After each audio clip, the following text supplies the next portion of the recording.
Surprise, Hello. everybody. This entire run is going to be done by a chair. Hello, I'm back. Sorry, I thought you were gonna wait for the transition, but I guess not. Hello, I'm here. I'm back. Welcome. Welcome everyone, I'm Kaadzik once again, and now we're gonna play not only the best game and category in the Witcher series, but the best category in the history of history, and you're gonna see exactly why in just a moment. Once you see it, you cannot unsee it, and you're going on an adventure with me while I'm playing The Witcher 3. Before we start, a couple of notes. There is a bid war coming on. Which ending should we choose? The good one where Serie lives, or the bad one where Serie's not. You know what I'm talking about? The better one for me because I save more time, because it's faster actually. So yeah, I can choose between those two. The other thing is, if I hold one of the keys, you can see the auto subtitle on the screen with the game. There's up there, yeah. You can see the auto subtitle in green. That means I'm using an auto hotkey, because the Witcher community has decided that skipping through dialogues... Okay, first of all, there is a lot of dialogues in this game. It's a story-driven game, obviously. And because of that, you have to skip through many of the dialogues by mashing, and the only key you can mash is space or right click for skipping dialogues. And if you mash for 2 to 3 hours of the run constantly, it's gonna damage your fingers pretty heavily, and we don't like damaging our hands. So as a Witcher community, we have decided that instead we're gonna use a script for auto hotkey that rebinds mashing right click every 10 milliseconds to one of the buttons of our choice. So if I hold a button, it repeats the right click every 10 milliseconds. And that's really good, but we're only using it in dialogues because we want to be fair. We want to be comfortable. Speedruns are supposed to be fun and not painful for you. So you want to have fun, and actually enjoy the speedrunning instead of hurting yourself. So yeah, we only do this in dialogues because it's out of convenience and comfort, because comfort is the most important in our opinion. And yeah, if I use it anywhere else in the run, I'm using any other script for auto hotkey that is banned, the auto subtitle still is gonna show up, so the run is illegal, and I'm not gonna try that. It's just for the checking measure. So yeah, I think the opening speech is fine. Oh, one more thing. The estimate that's up there, I believe, is saying 230, I believe. Am I correct? I cannot see the stream, so you have to... Yes, you are correct. Yeah, so it's not gonna be 230. It's gonna be much less.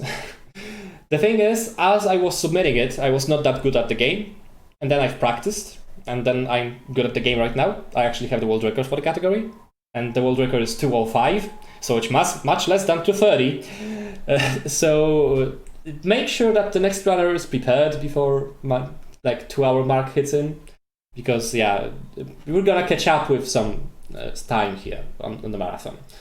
And also I see there's a poll on the chat, best Witcher waifu actually. What's happening in the poll? I have to vote myself.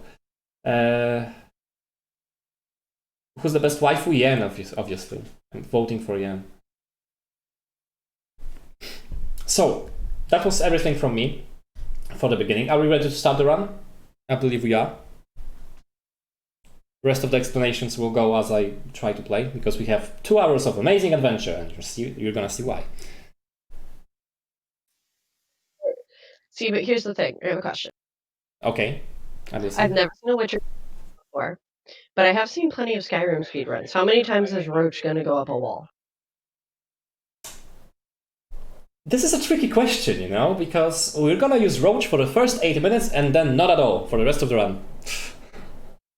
You just abandoned the boy like that! Yeah, but you're gonna see why. There is a very good reason, and you're gonna see why, and you're gonna enjoy it and have fun with it, like everyone in the chat. I can vouch for that. Trust me, I've run this on many marathons already.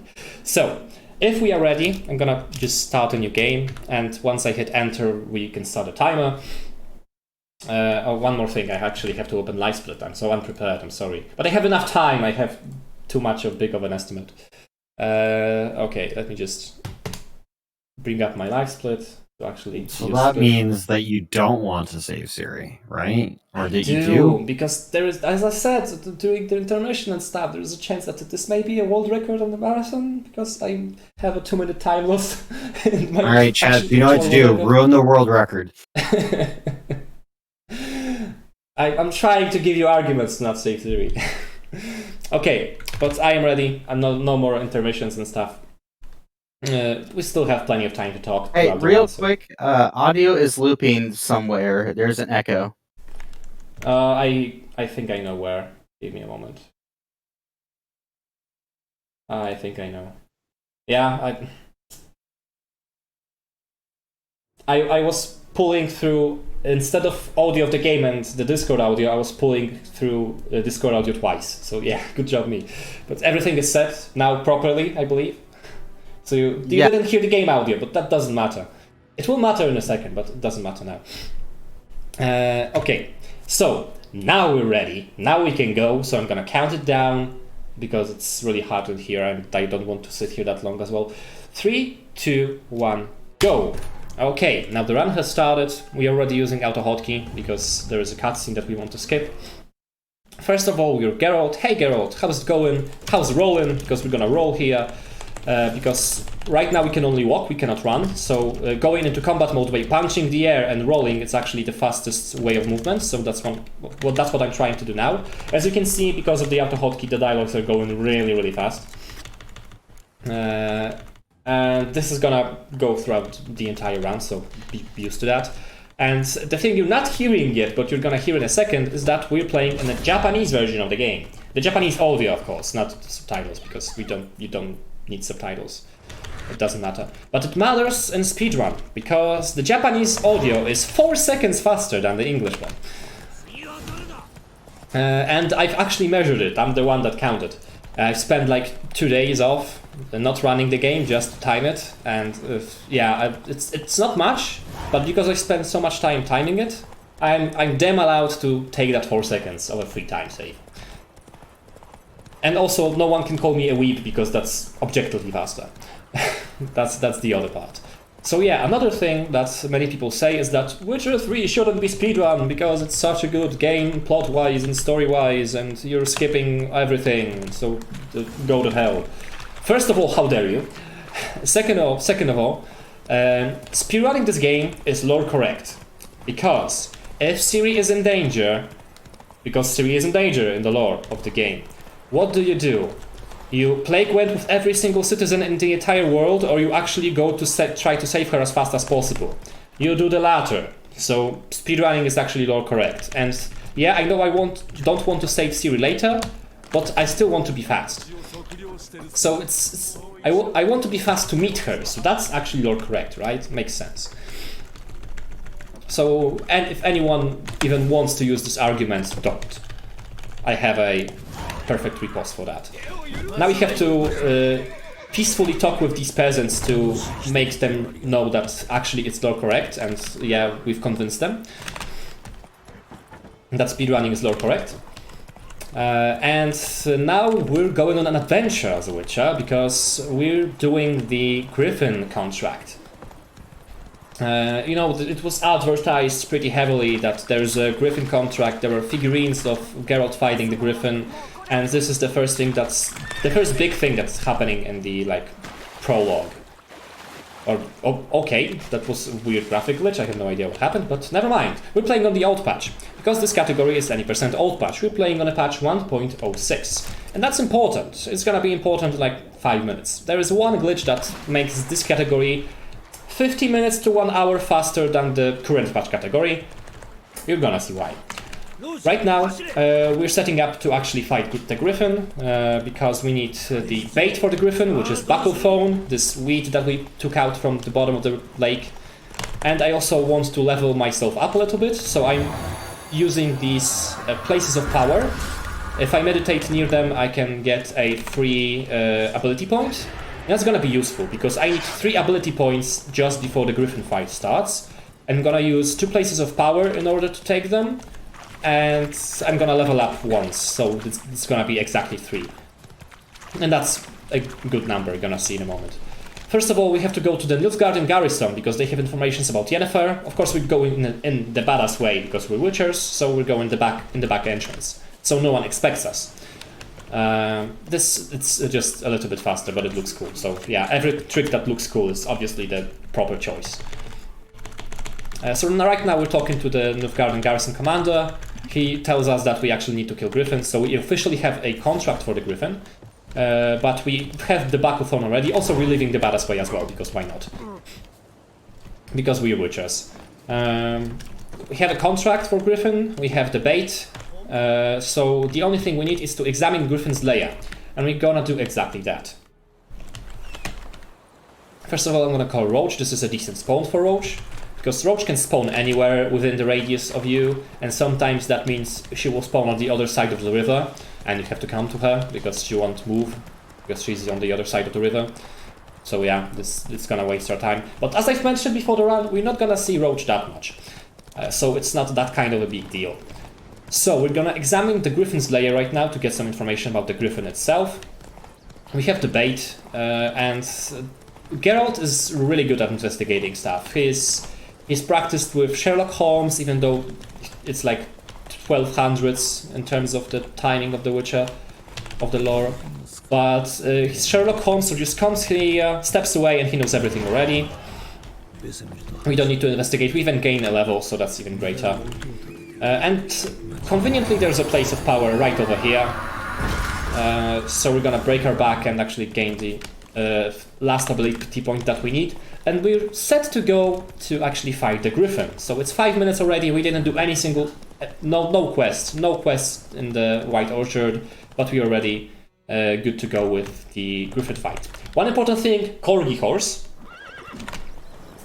The developers didn't predict that you can teleport while you're on the horse in the early versions of the game, so the horse glitches out. And it looks fun. Okay, right now I'm trying... Okay, I think... Okay, the glitch didn't work. Okay, there's a chance that Vesemir will stay inside the inn area, and because he stays there, he will teleport later to us instead of... Oh, he actually teleported already, I think. No, he did not. We still have to wait for him. Okay, never mind. So now I'm gonna set up my inventory and skills. I didn't press the correct button. Okay. I'm gonna set up my inventory and skills, so now I'm up and ready for the Griffin fight. Attention for the headphone users. Griffin is very loud at the beginning cutscene, so make sure to lower the volume just a little bit right now.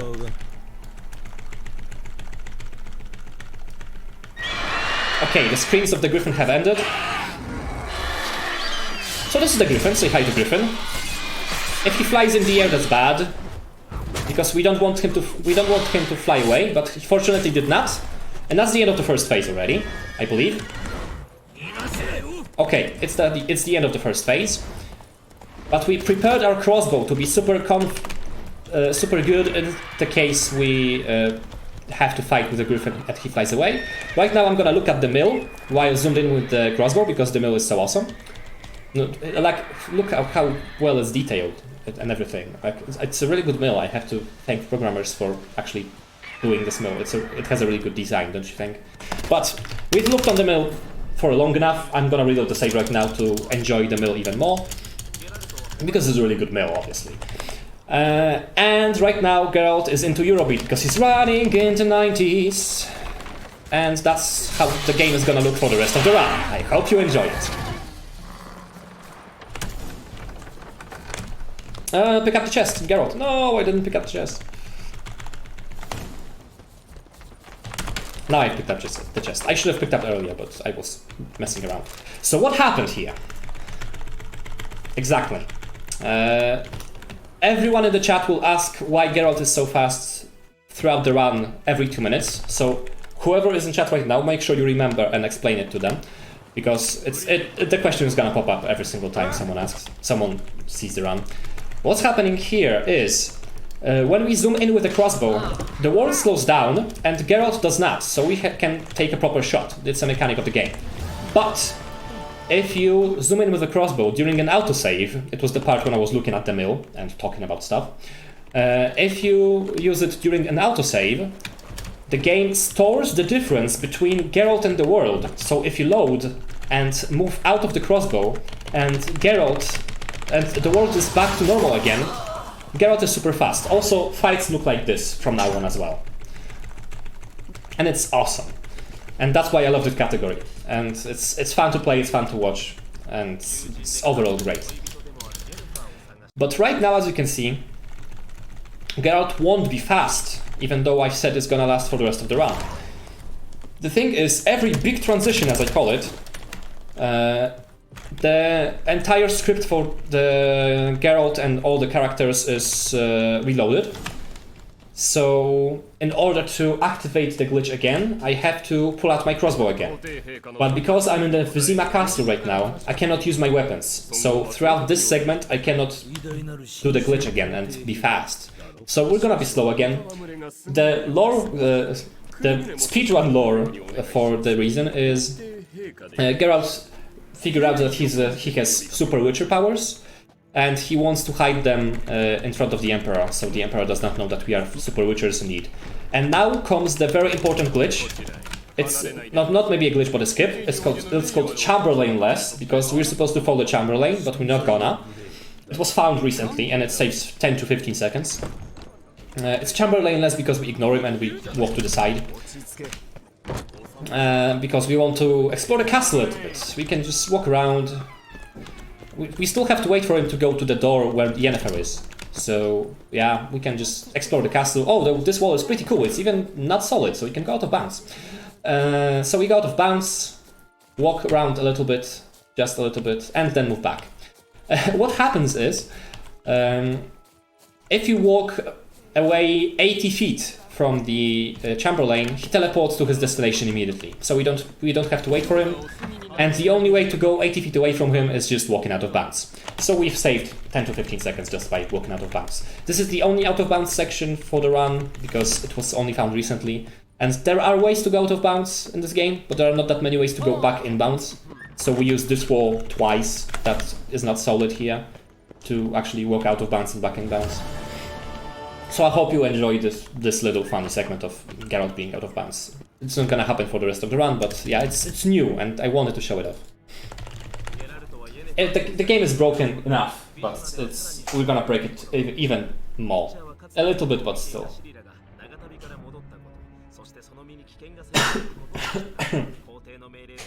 I'm trying to drink too fast. Sorry.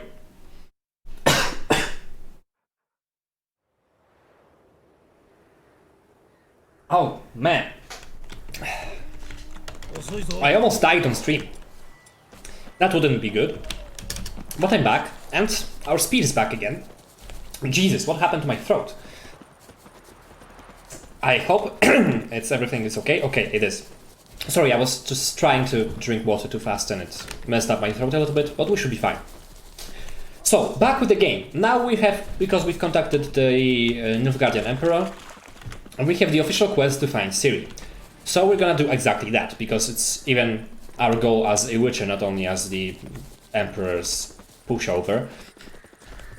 So we're gonna meet with our contact in Velen, because we are in Velen right now, and we're gonna try to meet up with our contact, Hendrik, I believe, because he's already hiding here in Velen to gather some info about the village, but unfortunately some bad things happened, and oh, there's snow here, even though the village looked completely normal.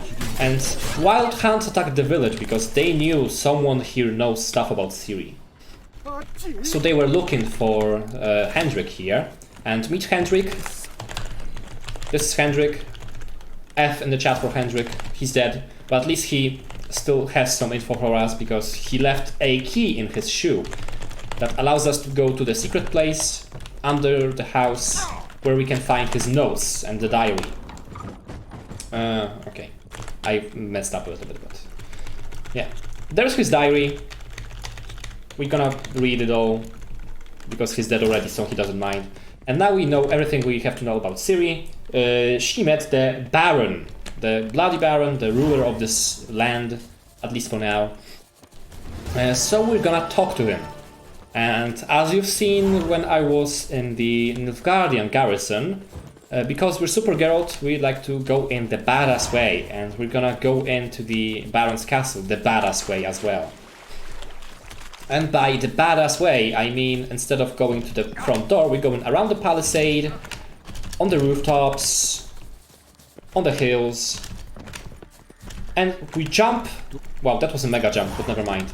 We jump to the side of the entrance, activating the cutscene from the side, and it saves some time.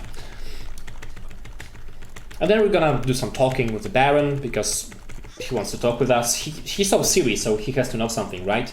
And we have a flashback, so that's if someone voted Serie in the poll, that's the first moment we actually can see Serie.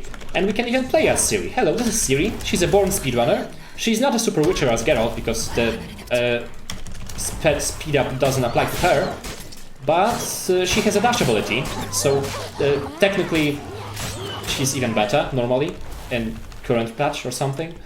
But obviously Celeste stole the idea of dashing, because it looks exactly like Celeste dashing, and Celeste stole it from Witcher. Like, don't tell me it's the otherwise, it's the other thing around. And Celeste is a popular game, so they had to steal it from someone, and it was obviously the Witcher's win. So, now we are fighting the wolves. Wolves are a really annoying enemy, because they are running away, they are biting you, they are stunning you when they bite you. That's annoying. But fortunately, this fight is over. I'm trying to not dash into this cutscene, because if you dash into this cutscene too fast, you can actually softlock the game, because the game thinks you're in the cutscene and not in the cutscene at the same time. So you cannot interact with the menu, nor with the dialogue options, so you're just standing there doing nothing, and you have to reload the game. Or just restart the game, not even reload, because you cannot go to the menu. But fortunately, it didn't happen, as I mentioned. So now we have another wolf fight segment, the last one for now, fortunately. So now we can just focus on dashing away. As you can see, I'm doing 2 dashes and then a attack, because I can only dash when I'm in combat, and attacking makes Serie think that she's still in combat, so that's good. You could see that in the cutscene I was having UI on still, like I had a map and I had my swords and everything. And this is what I meant by having a softlock. But because this section didn't have any dialogue options, I could just skip through the dialogues like I would normally do, and it's still fine. Right now we're using another funny skip. First of all, I'm reusing my Super Geralt glitch, and I'm Super Geralt again. I'm also setting up a thing with the armor, because there is a perk in this game called Cat School perk, basically. Witcher Cat School perk, and it allows you to have plus 5% of strength of your fast attacks for every light armor piece you have. And the Nilfgaardian suit that we've got during our audience with the Emperor is light armor. It gives you exactly 1 armor, but because it's a light armor, it does not matter. We're gonna be really fast attacking, so we're not gonna take that much damage. So we're gonna use this armor for the rest of the game. So I hope you like Nilfgaard, because you're gonna see this armor for the rest of the game, as I said. And also picking up some chests here, because we need money, and there are pearls in these chests, so we can sell them later to gain some money. Games dubbed in English. Yeah, I've mentioned that the fastest language in this game is actually Japanese. Faster by 4 seconds. The difference between Japanese and English is 4 seconds. The second fastest is Polish, because it's a Polish game, obviously. And it's only slower by less than a second from the Japanese audio. So, back to the explanations. So I've picked up those pearls to sell them, because we need money in this run. We need 1500 crowns when we leave Novigrad and we move to Skellige. Because in order to get to Skellige, we need to use a boat and hire a captain, and that costs 1000 crowns. Crowns is a currency in this game, obviously. And we also need to buy 2 maps once we actually are in the Skellige. And buying those 2 maps is 500, so we need 1500. And by picking up those 4 pearls in the Baron's Castle, we've actually gathered some money already, so we should be fine. I've routed out the proper way to collect money to not lose any time whatsoever by picking up stuff efficiently. Did I lose my way again? Yeah, a little bit, but I'm fine. I have to kill a bear here. There is a bear. Hey, hey bear. Bye bear. Just a sec. Okay. Bye bear. I'm not bothering with wolves because they will despawn right now. As soon as I find the goat, the princess, that's the Peller's goat I need to rescue. All of the wolves despawn, so I don't need to bother with them. So you may wonder why do I have to kill the bear? Where when I'm escorting the goat back to the Peller, she goes astray, and she goes to this cave where the bear is. And if I come here with the goat, there is a small chance that if I kill the bear, he respawns and I have to kill him twice. So in order to prevent that, I just kill the bear before meeting the goat. And the game acknowledges that, by Geralt saying, oops, fortunately there was a bear here, but fortunately I killed him earlier, and that's pretty nifty, I would say.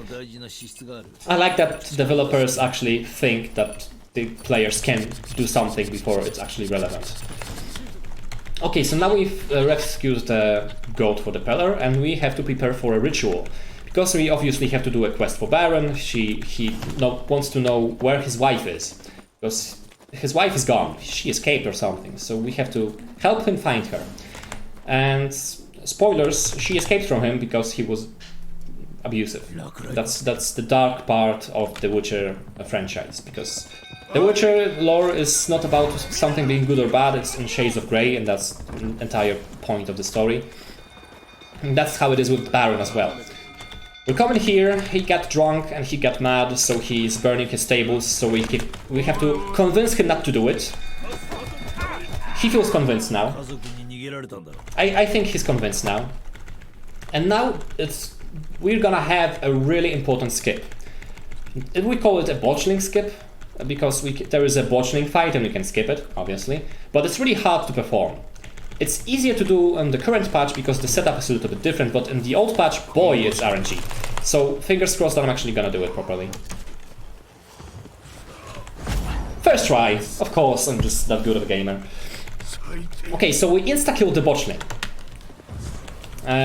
What happened here is we pushed the botchling between the rock and a piece of a palisade, so it got stuck. And when something is stuck in the game wants to remove it. But it's a mini-boss, so the game says, okay, we cannot actually remove it because it's a mini-boss, so what do we do? Well, we cannot remove the boss, but let's remove his hitbox because it's stuck, so the game removes its hitbox. Because the hitbox is gone, the health is gone, so it's killed instantly. And that's how it basically works. It's really hard because you have to push him really precisely, and as you may wonder, moving Geralt when he's super fast and also being precise is not an easy task. Fortunately for us, or for me, I've practiced it way too much. I think I'm the only person that can do it first try consistently on the old patch. Maybe that's why I have a world record, I've played this game too much. But because of that I'm gonna have a pretty good time save here. And we've killed the botchling, we got some blood samples from the botchling, and now we have a botchling ritual that we have to do with the Peller over here. Right now, or not right now, but most of the time, the Witcher story is we have to save Serie, or find Serie, and in order to find Serie, you have to trade information between people. Like, this person has some information, that person has some information, but we trade information for quests. So we do quests for people, get information about other people, and then those other people tell about other people, and those other people actually tell us about Serie eventually. So right now we're doing a quest for the Peller to make him help us help the Baron. That's how it works. And if we help the Baron, he will tell us more about the Serie. Because as you've seen in the Serie segment, he actually met Serie, so yeah. And we know exactly what happened, at least at this point. But we need to do a ritual. So there is this ritual going on, the ghosts of the past will tell us exactly what's happening, and we're gonna fight some wraiths. This is gonna be a little bit loud because wraiths are a terrible enemy. They're not that well balanced in the game. So be prepared to lower your volume a little bit as well. Now this fight is important because I want to kill all of the wraiths, all of the first wave of wraiths I want to kill before the second one spawns. It's not that easy because they teleport, and they are unhittable right after the teleport. Okay, that was close. But I've managed to kill them all. Because there are 3 waves, there is a second one. But because I've killed the first one before the second one spawned, I'm out of combat right now. And because I'm out of combat, I can loot those Wraith Corps. And because I can loot those corpses, I can get some like dust and stuff. And this is really expensive. So if I sell it, and I said I need money, if I sell it, I can make a lot of money, and I need a lot of money. So this way I can be optimal. That was a gold split for me, so nice. The botchling skip paid off. So right now, we're going to meet Wojtek. Wojtek is a really important character, and let me tell you why. Wojtek is a character named after one of the designers of the game. There is a very nifty Easter egg. If you watch closely in the Wojtek's hut, there is a very distinctive barrel there. Make sure you watch it, because the cutscene it's not gonna be that long. There is a barrel that looks different than the rest of the barrels in the entire game. The thing is, this guy is named after one of the designers of the game that designed this barrel. He spent a little while designing the barrel, but it was eventually scrapped from the game. But he spends so much time on it that the developers said, okay, we're gonna give you a little bit cameo because of how good the barrel really was, and you're gonna get your own character named after you, and the barrel you've worked on so hard is actually gonna be in-game, in his house, just so people can appreciate how much time you've spent on designing this barrel. I hope you like the story, because I've made it all up. We do have some donations. Just let me know when you got some time. You can go right now. Alright, so we have received... I will use more. Let me... Nope, just the 2, but we have gotten 2 donations, one from... and another from Anonymous. One for Filch donated $2 saying, "Love you, Kaadzik. Bye-bye, world record." Donating towards saving Serie. Thanks. And Anonymous has also donated $10 saying, "Saving Serie because Yen would want this." Thanks, guys. But yeah, thank you so much for donating. Nonetheless, it's for a good cause, and I can use some time for a good cause, I guess. So right now we have Kira segment. It's the worst segment in the entire game because Kira is annoying, and because she's afraid of rats. And we had to destroy those 2 rat nests so she can calm down a little bit and actually move on with the quest. Wrong way, okay. This way.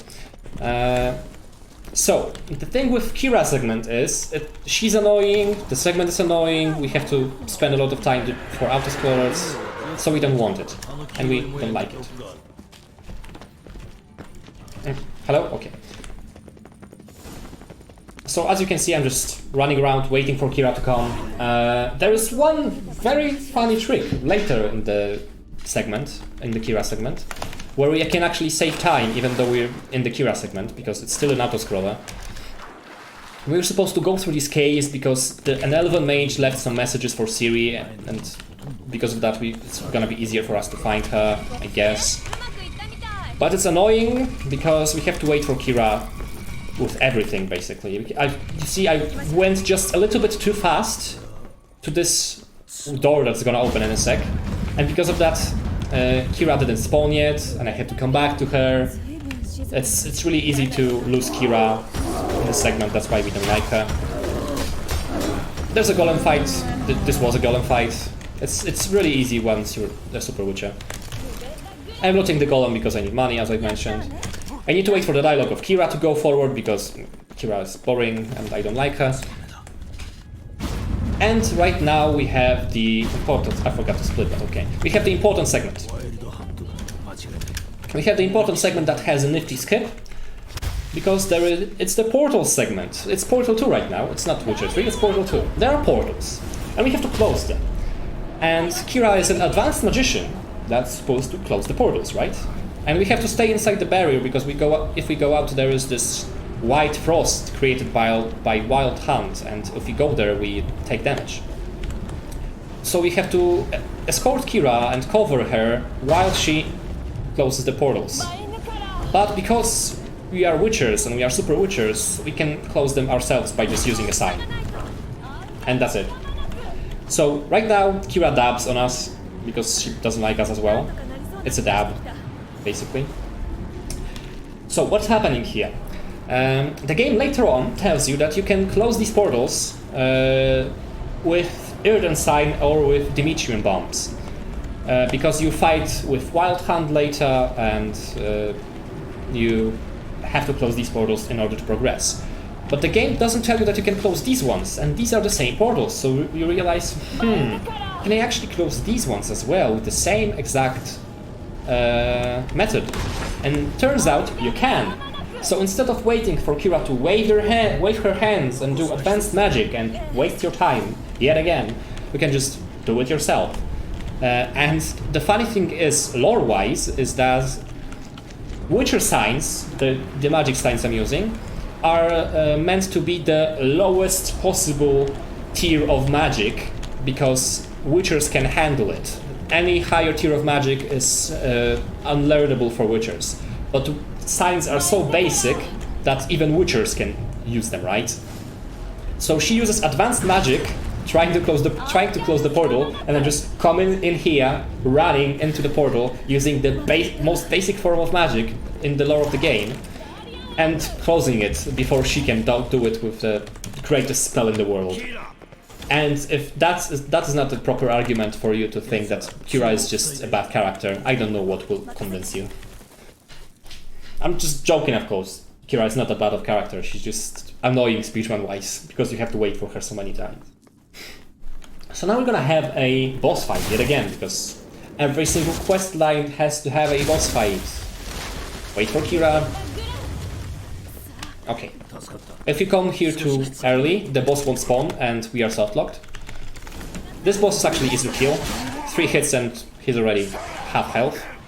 There are 3 phases of this boss. Even though you can technically kill him in the second one, as you can see in a sec.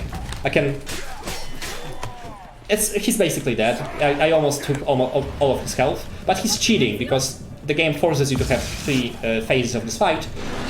So yeah, you have to wait for him to heal up before you can go to the 3rd phase. And these are the same portals that appeared earlier, but for some reason you cannot close these ones. And you could close the previous ones, but you cannot close these ones. It's really weird. Don't ask me why. So I'm doing some more looting, and there are gonna be some more dialogues here, because yeah, Kira's talking. And another fun thing happening, we don't like Kira that much. Let me just equip the sword because it's better, and read the book because it's gonna be important later. We have to progress the quest by reading this book. We don't like Kira, and she gives us artifact to remove this illusion here. So we just run away and don't wait for her and leave her in this cave for the rest of her life. As you can see, the quest still says follow Kira. We're not gonna do it because technically we didn't finish the quest for Kira, but what triggers the progress for the rest of the missions, for the rest of the game, is not actually us finishing the quest with Kira, it's us reading the book Kira gave us. And we read it actually because she gives it to us a little bit earlier. So we don't need to actually finish the quest line, so we can just ditch her and leave her for the rest of the game right there. So she's just gonna stand there. And considering what her options are in the actual game, I think that's the best fate she could have asked for. I'm not gonna spoil it, but yeah, it's gonna get nasty. It would get nasty, but it's not gonna be because she's just standing there waiting for us, and she's not gonna get us for the 2-hour period that we're gonna play the game for. So right now we have to meet the Witches of the Crooked Bog because for some reason Serie got into touch with them and made a pact or something. We have to figure this out, right? So we're just gonna explore the mountains. Elf, you've asked if Roach is gonna climb mountains. No, but the Geralt is gonna be. And did I die? I died. God. Okay. Okay, I've messed up just barely and I died. Okay, that didn't happen. We can just explore the mountains yet again. We have plenty of time, of course. I've miscalculated my way just barely, and because of that I fell when I shouldn't. I'm supposed to go a little bit to the left. Also, loads in this game are a little bit long, but yeah, it happens. It's okay. So we can explore the mountains here again, and in the meantime, you can, you know, talk about the bidder that is coming up, because we still have some time for it, right?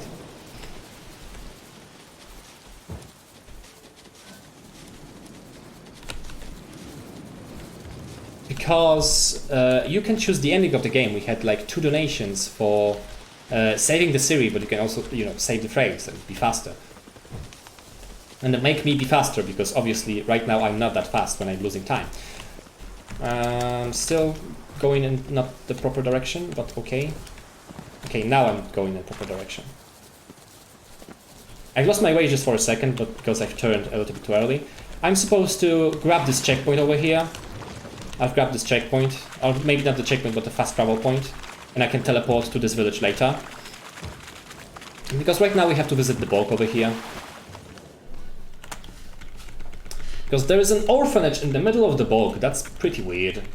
And if you've played the game, you'll notice that it's even weirder. But right now we are in the bog segment. We have to talk to the children because there is apparently some mysterious creature called Johnny that we can ask about Serie, because this creature met Serie, I suppose. So we have to make sure that the kids are right.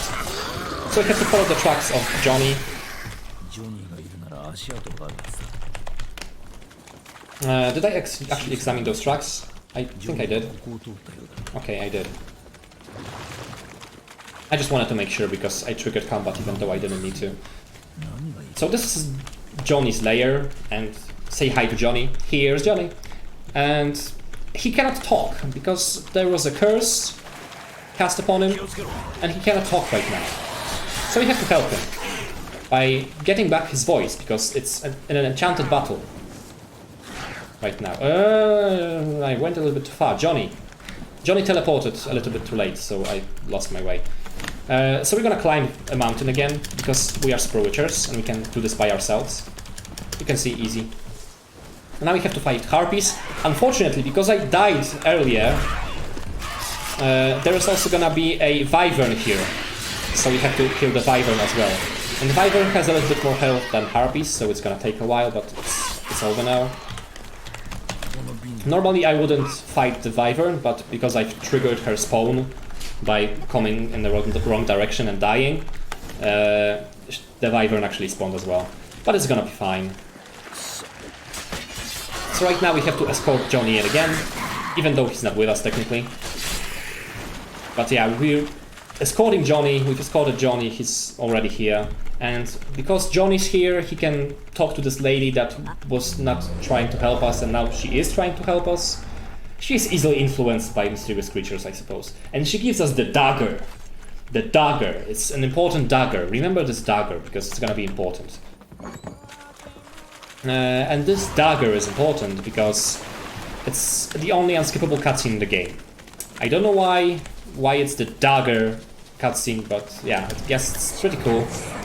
It's like the barrel, but it's the actual story, not me making this up. Maybe they spent so much time on the dagger that they wanted you to appreciate it even more. So now there's this tree spirit that we're gonna kill. This fight is loud, I'm sorry. I forgot about this.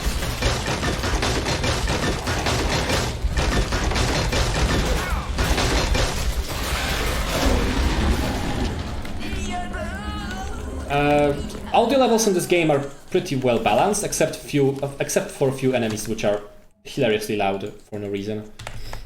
So now we've killed the tree spirit, and now we go to the leader of this village here.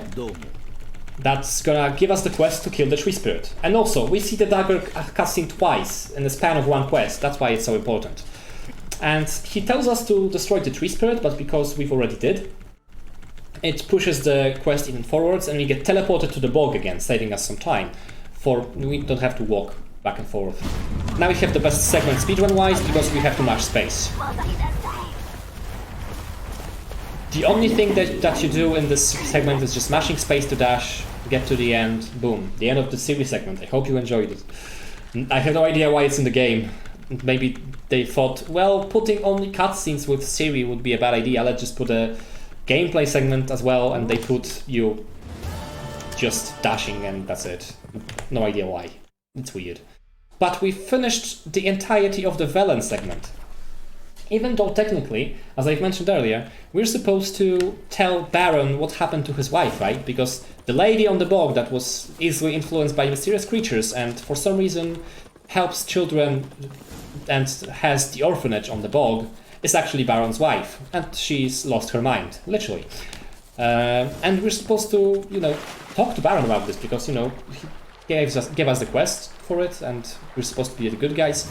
The thing is, we're gonna come back to Velen later after completing both Novigrad and Skellige, so there's no need for us to actually talk to Baron now. Oh, nice Mega Jump, by the way. I'm gonna explain what Mega Jump is in a second. We don't need to talk to the Baron now, we can just talk to him way later in the game, when we actually do two things at once. We talk to him about his wife, and we talk to him about the other thing that's important story-wise, but only comes up way later in the game. So we're just ignoring him, and we move to Novigrad. There are three ways to actually go inside Novigrad. You can just bribe the guards on the bridge to let you through. You can do the quest for them to let you through, or you can just swim. You can just swim, and it's the fastest way, obviously. And the game even awards you with EXP for figuring out, well, there are many ways to go into the town, including swimming, so I guess you're smart because you realize that. So they give you XP for that, and that's pretty funny, I would say. The other important thing is that Mega Jump has happened. What exactly is a Mega Jump? Geralt is insanely fast right now, obviously. And because of that, the controls of this game get wonky. And sometimes when you're running at the thing or any obstacle basically that's on a particular angle, and you constantly run and then jump, sometimes the momentum that you've gained by running into it is preserved, and if you jump, the momentum is just, as I said, preserved, so you jump immensely high for no reason at all. It's random, we didn't find a way to actually properly set those up. And most of the time it kills you, but this time it didn't, so it's fine, and we didn't actually lose any time for that, so it's great. So anytime this happens, it's really cool. So now we met Triss, so if you're a Triss lover, hello, this is Triss. We're gonna do some quests for her, because she needs our help, I guess. She's not my favorite waifu, I'm Team Yennefer, because I've read books. If someone has read books, then even though they've played games, they know Yennefer is obviously better. And if someone has played only games, then Yennefer didn't have enough exposure, and by enough I mean not at all, in the first two games. So yeah, people don't know about her being an option. So they prefer Triss most of the time. So yeah, Triss right now is trying to hide from witch hunters, because witch hunters are spreading around Novigrad trying to kill witches and stuff. So she tries to hide, and she has to do some awful jobs, including eradicating this warehouse. But it was actually a trap set by witch hunters, so we had to help her, and we did by being amazingly fast. And this guy he's a bad guy. But fortunately we've helped Triss, and we're almost never gonna see her again. Right now I'm just gonna equip some skills because I have enough time. Oh, I messed up a little bit, but that's fine. And continue with our quest in Novigrad, because Triss told us that there is this Oneiromancer that may tell us some interesting things about Yennefer, because if you don't know the word Oneiromancer, that's fine, I didn't know either before playing the game. Oneiromancer is a person that can dream about someone's past if you tell your story. So Geralt wants to tell her his story and Serie's story, so then she can dream about what's happened to Serie, so we can know, what's happened with her.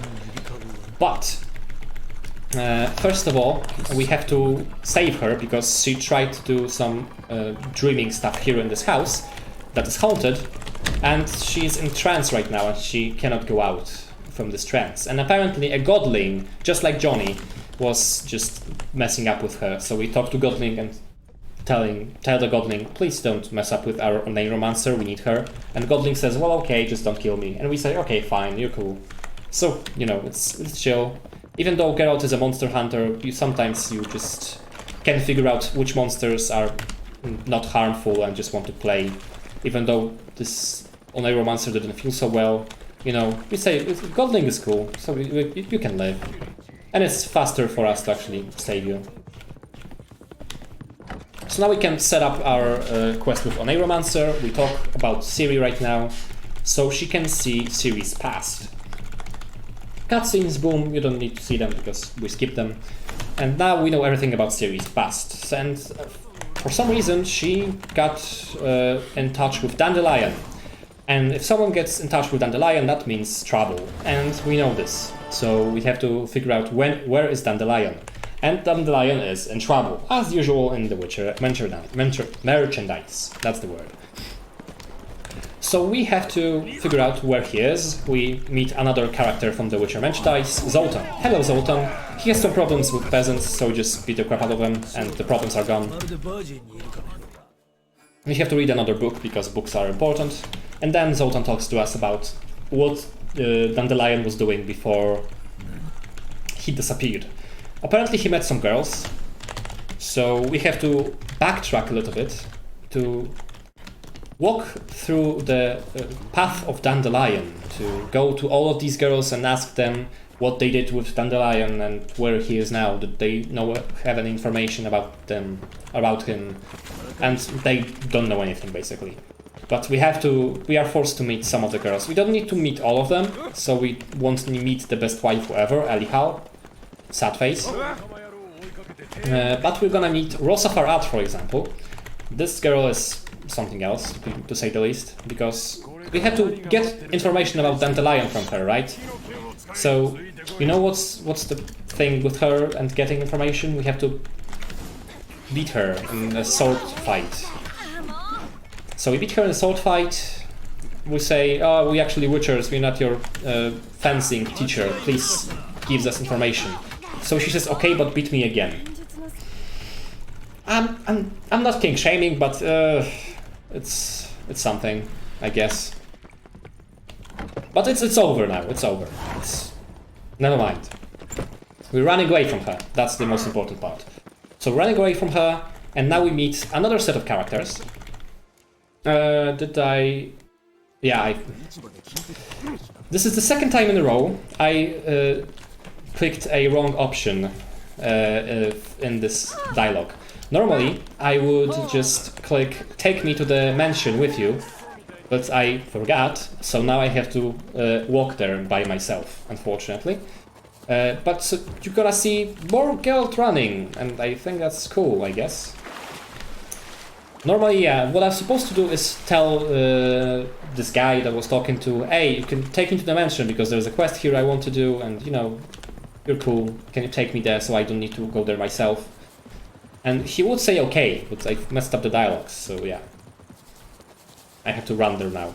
So if there are any donations or messages, there is a good time for that, definitely.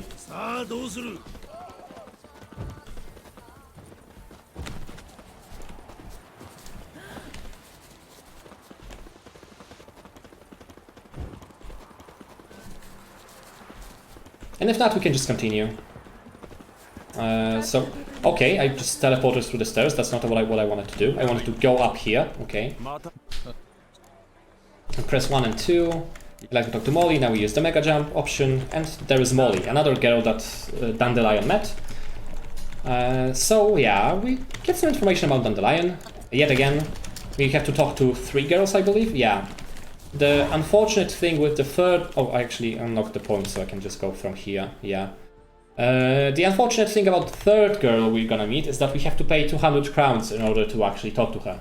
Because she's in trouble, financial trouble, these people are trying to rob her, so we just pay her up and it's fine. And as I said, we need money, so losing money is not an optimal way, but it's still the fastest one, so yeah. And as I've mentioned, we should be good on money, based on the fact that we looted everything properly. And guess what? We talked to so many girls and it turns out we learned absolutely nothing. And the thing that actually has happened is that Dandelion fell in love with Priscilla, the female bard that's having a concert right here, right now. Please let me go through the door. Okay. That's having a concert right here, right now. That's the song. I hope you enjoyed it. I would clap. What is a good song? There are some claps in the background, but yeah, it's too late now. So Dandelion obviously is in trouble, as usual.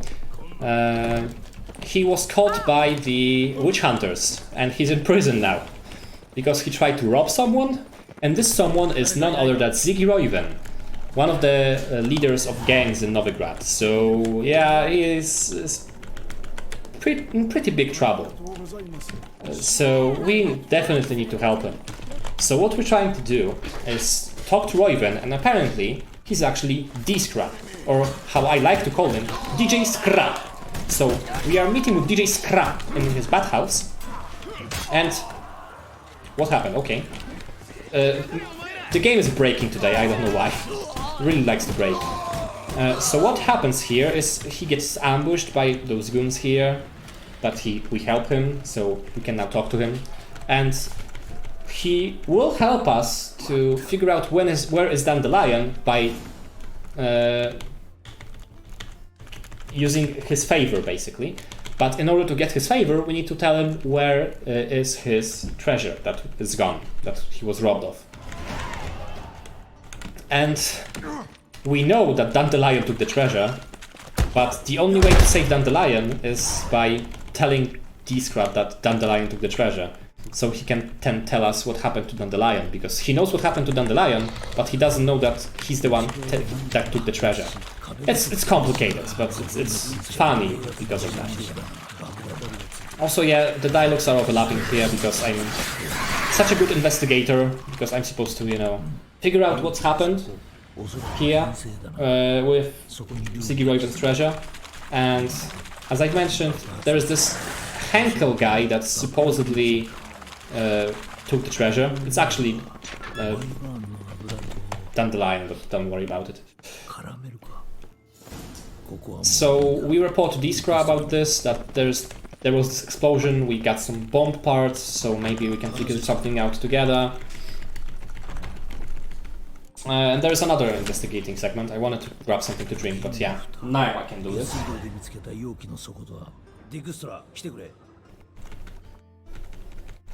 Okay, back to talking. So we figure out there's this Henkel guy that took the treasure or has something to do with the treasure, because there were his initials on the lid of the bomb. Don't leave your initials on the things you blow up, it's bad. That's the easiest way for you to get noticed.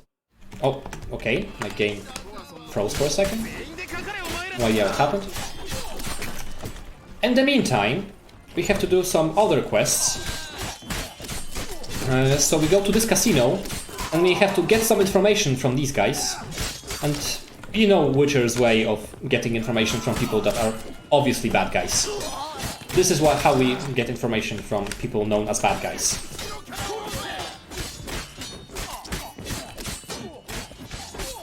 We just, you know, convince them to tell us everything, and they fortunately did this time. We find this guy here, and he tells us that Junior, Horson Junior, one of the gang leaders, aside from Ziggy Roiven as well, Junior has a deal with Redanians. And that's a problem. Because we need to find Junior, because apparently Serie was in contact with Junior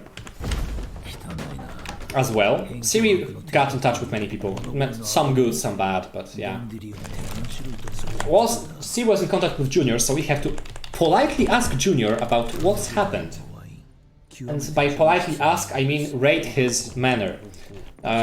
So in order to rate his manner, we need to, you know, get to him. But he's covered up by Redanians, as we learned right now. So we need to ask D-Scrap about it, but we cannot ask D-Scrap about it before we finish his quest. But because Casino of Junior was on the way, I'm doing 2 quests at once, because it's convenient. What hour is this in game? It's 3 AM. Okay, it's a little bit too late, so I have to meditate. because I'm supposed to meet with Tris here at midnight, but it's already 3 a.m. So we have to wait for midnight. It's no big deal, we just meditate. And boom, we now can have a quest with Tris.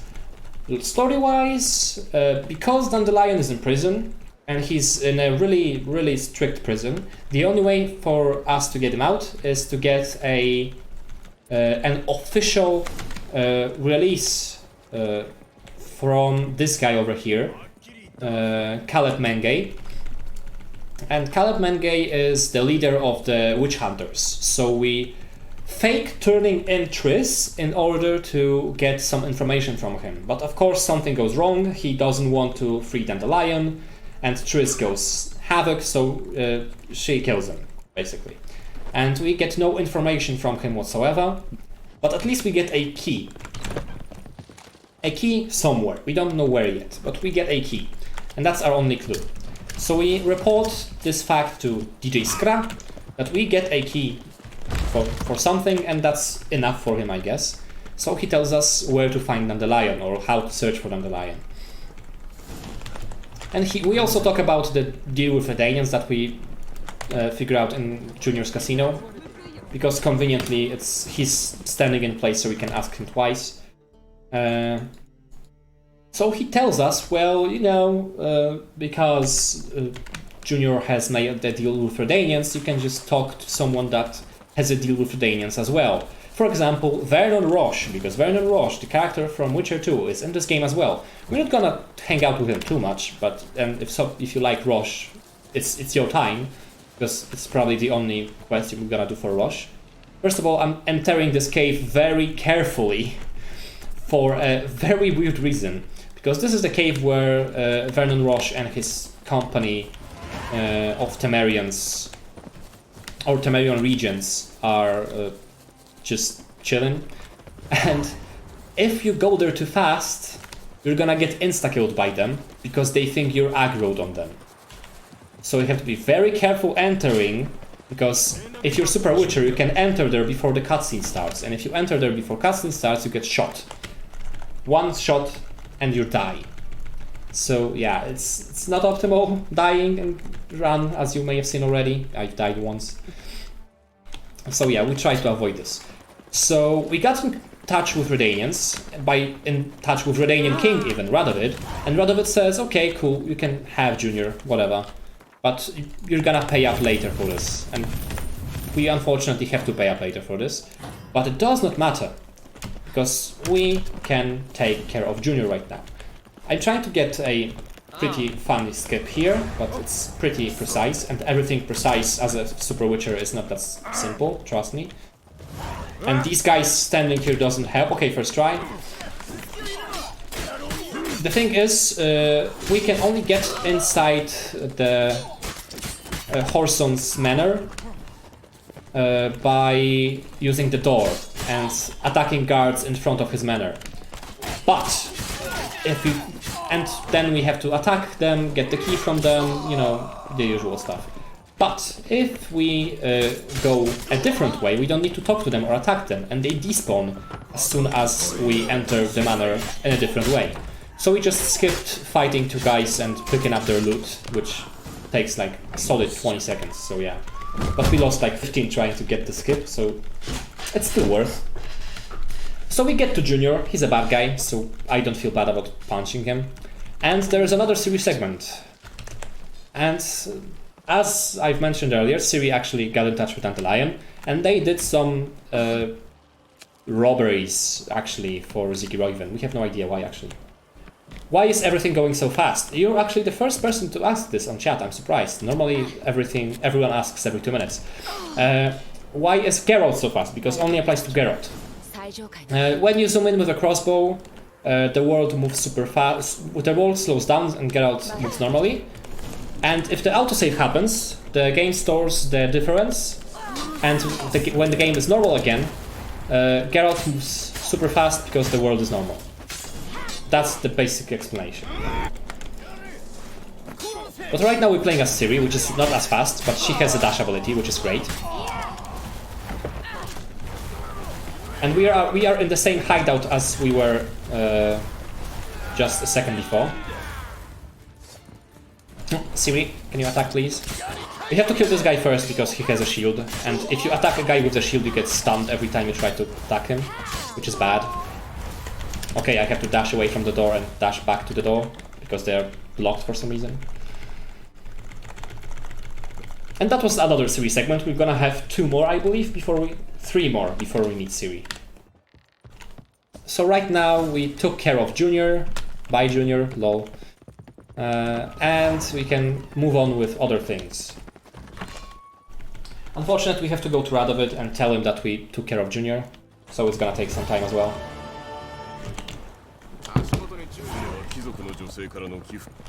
So Radovid said, okay, I sold out Junior for you, but you have to do the quest for me, and we say, okay, we're gonna do it. Spoiler, we're not gonna do it, but it doesn't matter. Something weird is happening outside of my window, but okay. What's we doing now? Okay, we're doing play. We're doing a play, because now we know everything about Dandelion, we know everything about Serie, so now we have to find a way to bust out Dandelion from the prison. And we need someone that can transform into Caleb Mengay that we've killed, so that he can give the order for everyone to actually release Dandelion. So we need to find a Doppler. And one of our friends is a Doppler, but he's hiding right now. A Doppler is someone that can change his appearance to become anyone else. So we have to lure out the Doppler to, you know, go out of his hiding and take place of Caleb Mengay to give an order to release Dandelion. So, in order to do this, we try to make a play in the theater about Dopplers, so we make sure that he actually comes there, and then we can tell him, yo, you help us and stuff. So that's what's gonna happen. So it's actually a very silly way to lure someone out, but it works for some reason, and that's what matters. Does this glitch require a specific version of the game? Yeah, it's because the category is any % old patch. It works only on patch 1.06 or lower. It's one of the first patches of the game. And there are a couple of ways you can downgrade the game. You can either do this via Steam, if you have the game on Steam. There is a guide on our resources page on speedrun.com. Or if you have the digital version, or not the digital version, the retail version, you can just install it from the disk and then manually update it to 1.06 using patches that are on our resources page as well. Now I have to focus a little bit because I have to choose the dialogues properly because I'm one of the actors in the play. Who would have thought? I play myself in the play, The Witcher. But we have to pick the correct dialogue lines. 2, 1, 2, 2, and 1. And the play has succeeded, everyone is happy, and we found out our friend Doppler Dudu. This is Dudu. Hello Dudu. And he actually agrees to our plan. He's kind of thinking that it's not that great of an idea, but he helps us anyway because we're cool. So now we're trying to save Dandelion. We're setting up a trap, and hopefully it works. I have whatever version was on GOG years back. Yeah, unfortunately GOG version is the only version that we're not able to downgrade, or we didn't find a way to downgrade it yet. If the developers of Witcher 3 would be kind enough to actually provide us with a way to downgrade the GOG version, it would be really nice.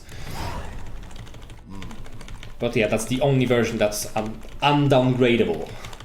So you can only play current patch.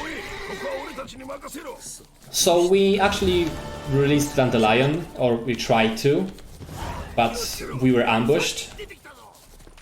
Oh, okay, I went the wrong way for the lake. I'm supposed to walk around the lake this way, but it doesn't matter, it's still fine. So, now... Jesus, what's happening outside? I have no idea. But we have to save Dandelion. I believe I'm walking in the correct way. Okay, I have to move slightly to the right. I'm fine now. So we know where he is, we know how to get there, we just need to get him out. Because the plan kind of worked, kind of not. As you may have wondered, it wasn't the greatest idea ever. But at least it partially worked, and that's what matters. So we know exactly how to get Dandelion out. We have to open this lid. That will lead us to the way he has moved. Can I open it, please? Interacting with something that's downstairs as Super Witcher is not that simple. Okay, so we moved here. Now, there is very important thing I have to do here. So I have to focus just barely. Okay, we killed the Witch Hunter. We loot him, okay. I have to loot him because he has a ruby in his inventory. And it sells for 400 crowns. If I didn't pick it up, I would not have enough money for the rest of the game. And that would be bad, because I need money like right after this segment. Because after this Serie segment, we are finished with we are finished with Novigrad. Or the first part of Novigrad. Not the late game part. And because of that, we are going to Skellige, and Skellige part is where we need money. So we need money like right now. So hopefully I've calculated everything correctly and I've had enough. We'll see. But first of all, we have to do this really nice fight with Serie. That was really cool. We've killed 3 people with 1 swing. That rarely happens, but looks nice. It doesn't save that much time, which is cool. No. So we've saved Dandelion. We know that Serie went to Skellige. And now we're going to Skellige by ourselves as well. So let me just split, use the fast travel, and pray that I have enough money. But before I actually sell everything, I have to equip the sword, because the Witch Hunter I've killed just right now had a really cool sword that I actually want to have, because it's a little bit better than my current one. So everything is set, I should have enough money. Let's bless RNG that actually happens. Okay, I'm selling everything I have, because it doesn't matter. Okay, I have enough, okay. I need 1500, I have 1700, and I didn't even sell everything. So we're back on track. We're cool with everything. We're cool on money in game, but we're not cool on money in the real life. So you can still donate, and we have an incentive for, getting the ending of the game. Am I right? Currently saving Serie is in the lead right now. So if you want me to save some time, please donate. I want to save time. No pressure, but please donate. Save the series, not the frames. But Serie is in the lead right now. No. Save the frames. Save the waifu. Serie's not even a waifu. She's like your daughter in the game.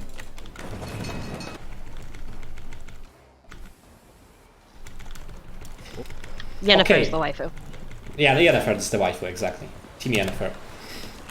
So, we managed to go to Skellige, but unfortunately our ship crashed. Did I actually equip the sword? I did, okay. Our ship crashed, but it doesn't matter, we survived. And we can loot our own ship back, and there is a pretty good sword there, so I'm picking it up. Because we're not gonna get any decent steel swords for quite a while. Okay, so I've picked those 2 maps, I'm gonna read them right now. Those 2 maps, okay. So now I should have all of the fast travel points unlocked. Because you can unlock fast travel points in this game by doing 2 things. Either buying maps and unlocking them this way, as I did right now, or by visiting them first, like I did in every other area in the game. But because Skellige is a big set of islands, and walking or swimming around them is not a great idea, and the fastest idea you would have, the best way to actually unlock those points is buying maps. So you need to have enough money. Why am I doing this? I don't have this one particular fast travel point unlocked yet. Okay. So now, because the current ruler of Skellige died, there is a party. Because Skellige is a nation that does a very, very big party every time the current ruler dies. So then they can figure out who should be the next ruler. So we're gonna attend the party because we need to talk with Ermion, our friend Ermion, who is a druid. But he's not here, and that's even better for us. So instead of us talking to him, we're just gonna sneak into his laboratory and steal his stuff. Like literally, we're gonna steal his stuff. With Yennefer, of course. So say hello to our waifu Yennefer here. She's here. And we're gonna steal some stuff from Ermion. But obviously, because Ermion is a druid and he has some valuable stuff in his laboratory, he sets some traps. And we have to go through these traps first. First of all, I have to wait for Yennefer, because if I go here too quickly, I don't trigger the cutscene. I went here too early. Okay. Come back to Yennefer, come here again, now it's fine. It's the same as with Kira, but it works only once. And because I've picked up this sword on the ship, look how quickly I'm killing those creatures. Like, we are hallucinating right now, because this is one of the traps that Ermion has set up. We are killing stuffed animals, but the Geralt doesn't know it yet. So yeah, we have a good sword, so it doesn't take us that much time. And now funny thing happens, because we're supposed to faint after all of this is done. So we're fainting, but because every single animation of Geralt is sped up, we go back up immediately. Because normally you're supposed to be lying on the ground for as long as the fade out to white comes to play, but because your animations are sped up, you just stand up before the fade out happens. Right now I have to examine this particular statue, but I have to wait for Yennefer. Okay. And now another set of traps. We have an elemental here that we have to destroy. But because we have a good sword and we have super witchers, it's not a big problem. Boom, done. And after a trap, there's yet another trap. Because there is a poisonous gas here. And the best way to get rid of poisonous gas is patiently wait. So that's what I'm doing right now, you know, chilling, nothing special.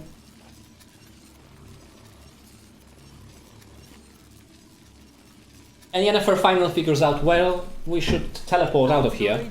So she teleports us out of here. This is the only way to actually go out of here. There's no other possibility as far as I know. So even though you try to look for it, you won't find anything. So we talk to Crack, or however he's actually pronounced in English, and we tell him, okay, we're gonna help your children because you have some quest for us, but we actually won't. We don't care. It does not matter.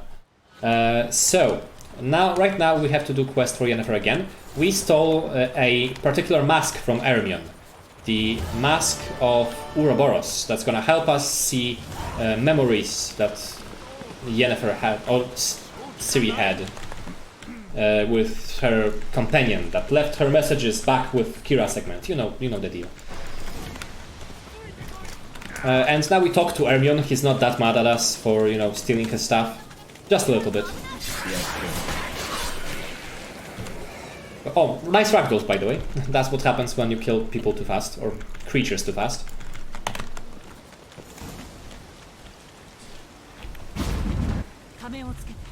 And right now we have a pretty slow segment with Yennefer when we have to see these visions right here, and Yennefer will read our mind to see them as well, because only the person that wears the mask can see them.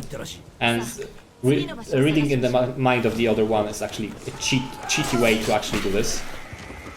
So yeah, I'm picking up the mask every time there are those sparkles here. Did Yennefer teleport back? Yeah, she did. But funny thing is, the way that these hallucinations, or not hallucinations, these visions work, is that you have to see them as Geralt and then talk to Yennefer, right? But because we are Super Geralt, we don't need to see them with Yennefer. So what we do is we see them, come back to Yennefer, and then talk to her. And that saves us a little bit of time, because there are many chances here where Yennefer can softlock. By that I mean she's just standing there, chilling, doing nothing, and eventually, after we see the vision 3 or 4 times, eventually she's just gonna respond to us, because we have to see them all. Right now she's busy fighting with one of the creatures back there, but it doesn't matter, it despawned again. So we can come back to Yennefer. We've seen the vision, we can come back to Yen and talk about the visions. Without, you know, actually making her see them, but whatever. Also, we're gonna break our legs right here because we're standing on this piece of log that Yennefer is gonna put up. So if you look at our feet, they are not in the best condition because a piece of collision was removed from literally below us. So yeah, the model does not handle it that well. I'm sorry. It looks funny, yeah. It doesn't make any purpose. It just looks funny. That's why I wanted to show it off. What are feet? Yeah, who needs them? I mean, if you're so fast, you don't need feet. Also, Yennefer is cheating because she tells us, well, wait for me, and when we come here, she's already here, so she's obviously cheating. And right now we're gonna do a little invisible wall section. There is an invisible wall, we're walking around it, and boom, we figured out the... there was supposed to be a logic puzzle in the garden here, but we can just walk around the invisible wall, and we are at the end of the puzzle immediately, without doing any of it. And that's pretty funny. This invisible wall thing, it's way harder than it looks. I'm actually glad that I got it first try, because it requires you to have pretty precise movement. And I've mentioned a couple of times already, precise movement as fast Geralt is not easy. Okay, so now we have a Serie segment, because there was this guy in the garden that was dead. So we use necromancy to bring him back to life, to talk about things that happened to Serie. So we're playing as Serie. Nudity alert, there will be like 2 or 3 frames in the sauna here where you will see naked women's boobs. So you have been warned. If you are sensitive to those things, just close your eyes for like 30 seconds. Go to the sauna, okay. So we're gonna have a dialogue. Close your eyes, everyone, if you're not wanting to see those. Close your eyes, nothing's happening. Just regular dialogues, nothing's happening. Okay, you can open your eyes now, nothing happened, you didn't miss anything. As Serie, we are walking out of the sauna again and just dressing up and leaving. And because we left and we have our sword, we can now terrorize the entire village by swinging it around. Because when we are in combat, we can dash, and that's the fastest way of moving. So we're just gonna do this. I hope I didn't dash into the cutscene. Okay, I did not. That's great. Because the thing is, as I've mentioned back in like Velen, I think, if you dash into the cutscene, the game treats you as if you're in the cutscene and not in the cutscene at the same time, so we cannot interact either with the dialogue options nor with the menu. So you're stuck forever. With this cutscene is fortunate enough that it has the dialogue options to choose from and the timer, just like this one. So eventually it would disappear, but the earlier ones are soft blocks and you have to restart the game in order to go out of it. So yeah, right now we're escaping with Skjal. This is Skjal. This is the guy that we are necromancing. He's talking his side of the story right now with Serie. This is third to... Oh, I'm getting destroyed here by the Wild Hunt hounds. Can you stop damaging me? I mean, okay, you can damage me, but just please don't make my horse stop. Okay, I've dodged the last one. So this is third to last Serie segment. We're gonna see 2 more when we go meet the Baron, because that's exactly what we're doing right after this segment. Right after the segment, we're going back to Velen. We're reporting to Baron about his wife that we're supposed to do an hour ago, but it doesn't matter. He was patient enough. He waited for us. And the second thing we're gonna do is we're gonna tell him that we need UMA. UMA is the acronym for Ugliest Man Alive, because there is this little creature that is, well, ugly. And apparently it has great connection to Serie, but we don't know exactly which one. What's the connection? We know there is a connection, we don't know what it is. But we need this creature to actually, figure out the connection. And it's actually someone is being cursed into being this creature. So you have to lift the curse, and that's exactly what we're gonna do.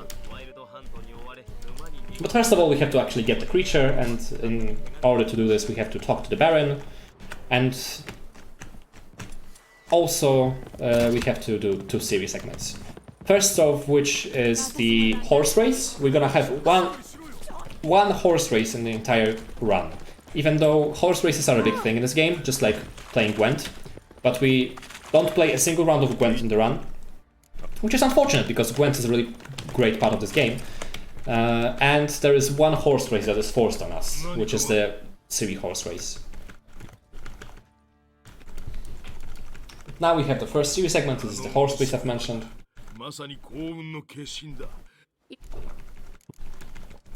First of all, we have some dialogues, of course, which we skip with auto hotkey. And then the horse race. We're gonna cheat in this horse race, because we're not supposed to cut corners as heavily as we will. Can you use the gallop option? Okay. Okay, the proper way to actually do this horse race is just cutting corners as much as possible, obviously.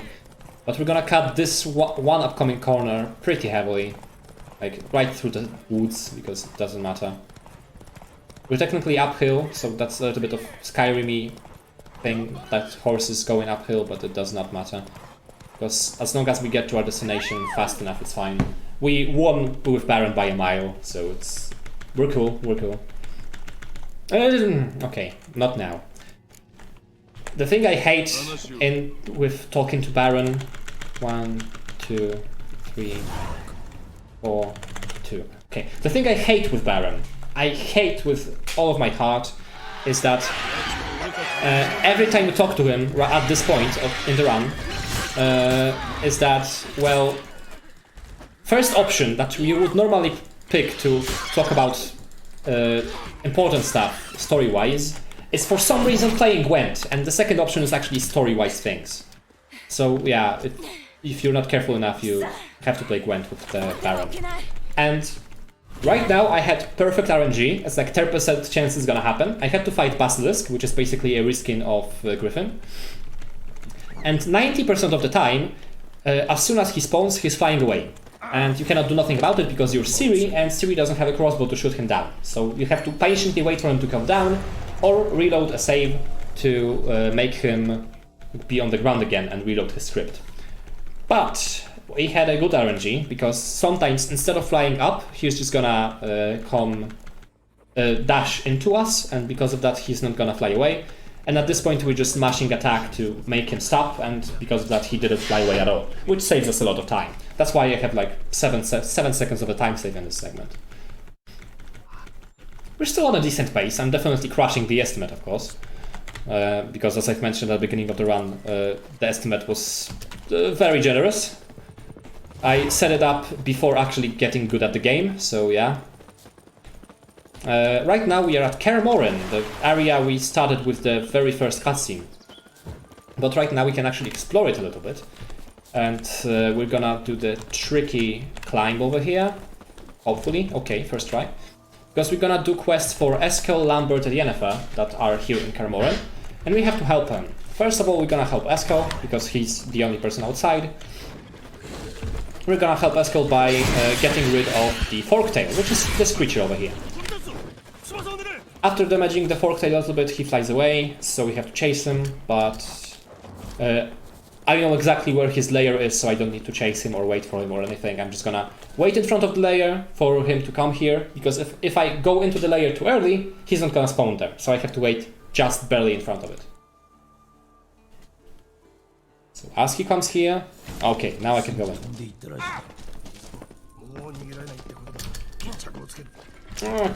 Okay, can you climb? Geralt, okay, climb.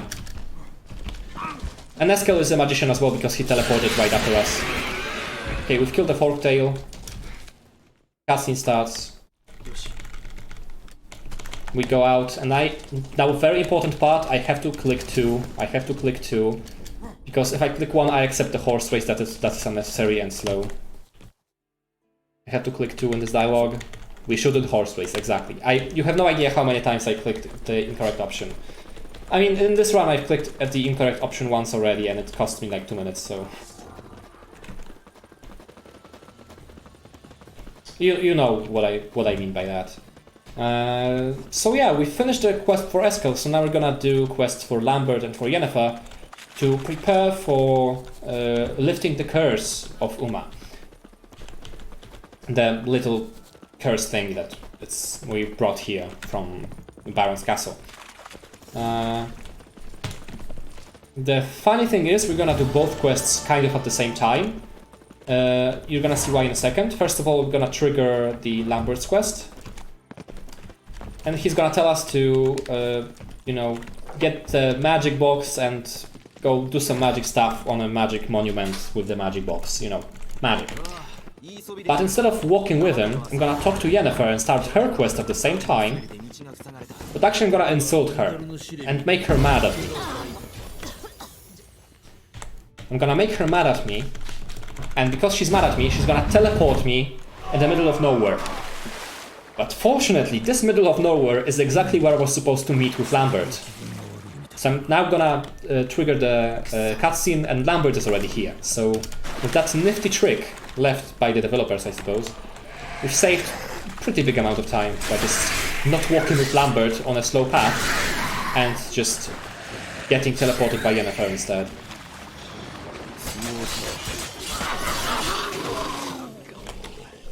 And another thing that's gonna happen here is a very good thing left by the developers. Normally we're supposed to take the boat with Lambert, but because swimming is faster as a Supergirl, we don't take the boat, we just swim instead. But the developers for some reason predicted that there will be a crazy madman that is gonna swim through instead of taking the boat with Lambert. So they put in this dialogue line, and Lambert says, well, I'm gonna stick to the boat, but if you want to swim you can, I guess. And I think that's beautiful. Like, how big of a brain you have to have in order to predict that someone is gonna be so crazy that they are gonna swim through. I'm amazed.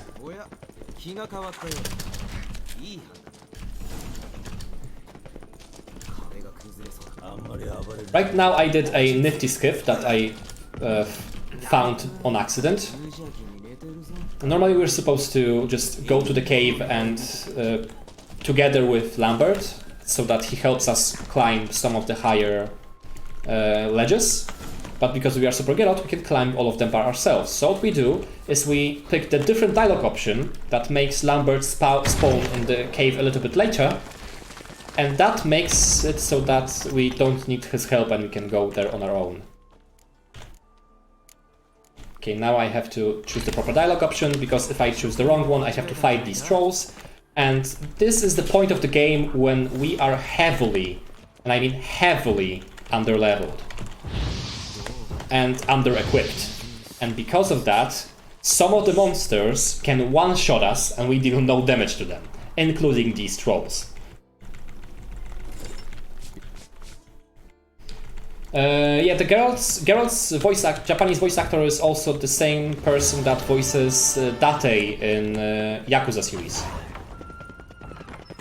And he's a really good voice actor. He fits in the role very well, I think. The role of Geralt. Because, in my personal opinion, I don't know who is the voice actor for the English version, but it's bad. The Geralt in the English version of the game sounds like Batman. And that's bad, because he's not supposed to sound like Batman.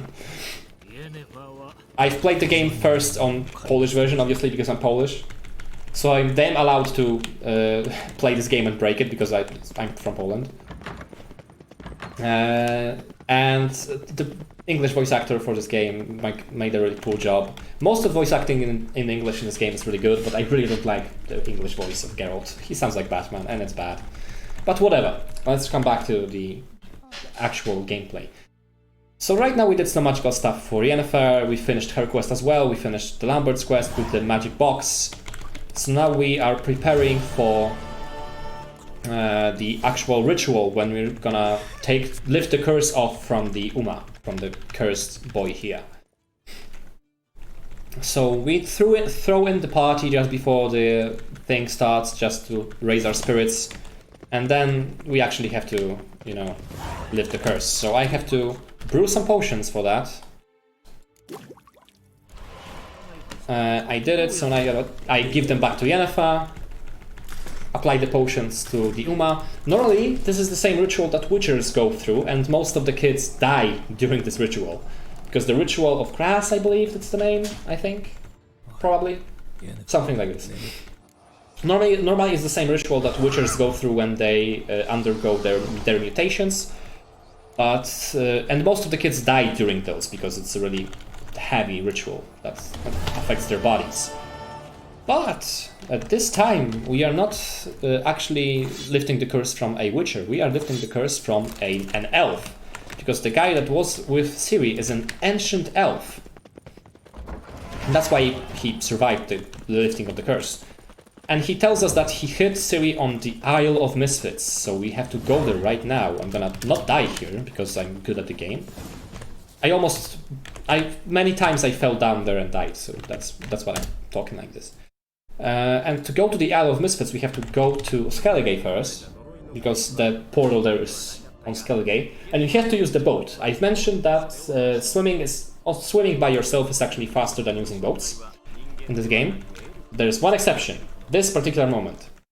You are forced to use the boat here, and you are forced only and solely because the next cutscene is with Geralt on a boat.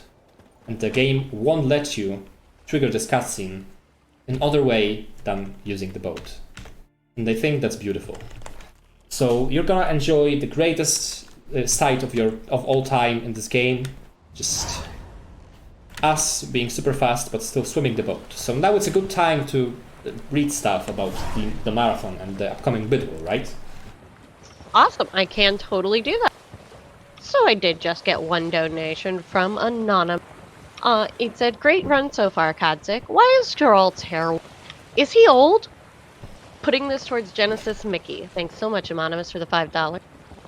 And just as a reminder for everyone, we are here for Save the Children. Save the Children is an organization that has been around for 100 years. And 168 million children worldwide are involved in child labor, and that's more than all the children in Europe combined. Child labor deprives the children of the right to normal physical and mental development and often interferes with children's education. $50 can pay for the attendance of an entire village school in a country like Uganda, including the cost of teacher training and salary, supplies, and curriculum. Educating children gives the next generation the tools to fight poverty and prevent disease. So that's what you guys are donating towards, is to help make all of this possible. Yeah, and keep donating because the cause is awesome. And your donations and support is very appreciated. Back to the game though, there was this question in the donation, why are Geralt's hair white? I've mentioned that they undergo the ritual and mutations and stuff when I was talking about lifting the curse. This is one of the side effects. It doesn't affect all of the witchers, but some of them. And Geralt is one of the affected ones. So right now we are at the Isle of Misfits, is the enchanted island, and we're gonna have to help 7 dwarves. Because there are 7 dwarves of this island for some reason. And we have to help them because they are separated. There are 4 over here, and 3 of their friends are somewhere on the island. Before we got here, we found the first one. He was killed by the fiend. I'm in combat and I don't want that. Okay, but we'll see what happens. Okay, so ragdolls, yay! That's what happens when the island is enchanted. So we technically saved the second guy over here by making him break his neck because he fell down from this pillar and died. So yeah, great so far for the dwarves. One is dead, the other one is dead. This one is the only one alive at this point. And this is the sleepy one. So we have to escort him while he's falling asleep once every 10 steps, and it's annoying. But it's funny when you play the segment the first time, but if you play it 100th time during the speedrun, it may go on your nerves a little bit.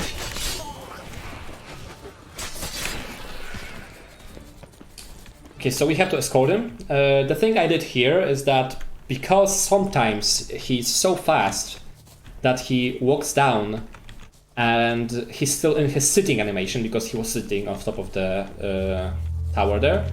He's still in his sitting animation even though he walked down. and we have to wait for him to actually stand up.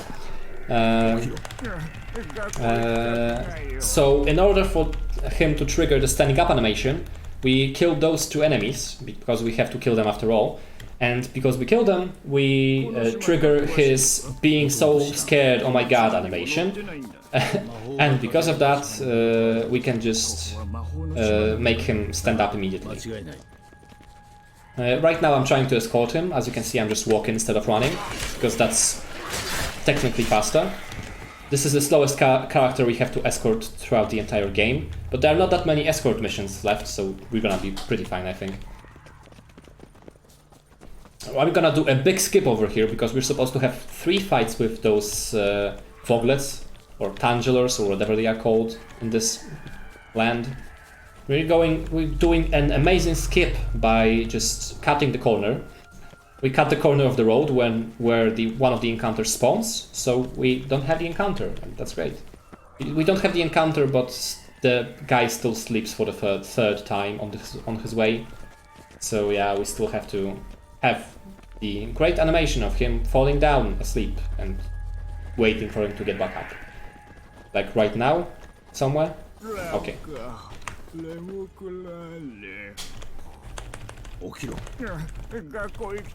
And these are some of the segments that are based on the dialogue options, like the language option, as I should say.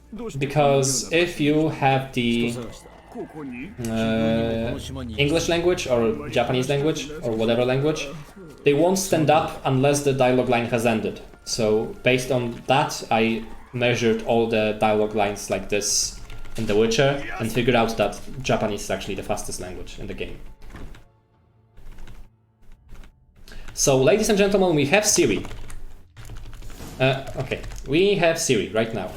We've rescued Serie. So now, when we have Serie and Wild Hunt is still on chase with Serie, we're gonna have a big battle of Kaer Morhen. We're gonna defend Serie as much as possible in our stronghold of Kaer Morhen. And it's definitely a final fight, so what's wrong gonna happen, right? Nothing's wrong's gonna happen, everything will be fine, of course. What wrong can happen? It's just a fight, you know? I mean, it's called a Battle of Kaer Morhen, it has to be big, so everything will be fine and that will be the end of the game, right? No. First of all, let me choose the correct dialogue options, because this is actually important. 1, 1, 1, 1, 1, 2, 1, 1. Okay. This is important because we could choose what do we want to do, and this sets up our fight a little bit.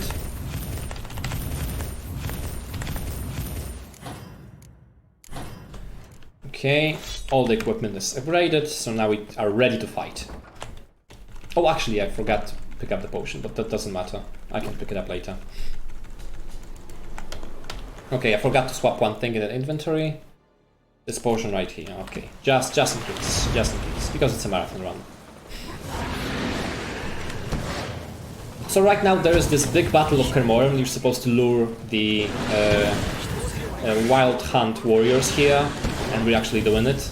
So we lured them, now we close their portals, so not many of them will actually teleport here. In the meantime, the guys that have already broken through the first part of the castle, let's say, now we have to fight them as Serie, even though Serie was supposed to stay in the castle inside it, just to make sure that she's protected. Please don't throw me off the cliff. This guy right here can throw you off the cliff and you die, and you have to repeat this segment again. But yeah, Serie is supposed to stand in the castle and wait, but you know, she's Serie, she's not a waiting type, so yeah, she just runs away and tries to be a part of the fight as well. And she's actually helping, so it's fine. And it's a good excuse for the developers to make a segment when you switch back and forth between Geralt and Serie. You can control them both during the fight, and it's actually pretty fun when you play it. But because of that, you have to reload the glitch every single time you switch characters. Also, Rip Lambert. We're supposed to help him because he's surrounded there, but yeah, it's not fast. We can just run away and yeah. Rip Lambert, I'm sorry, but you know, sacrifices has to be made in order for us to be fast.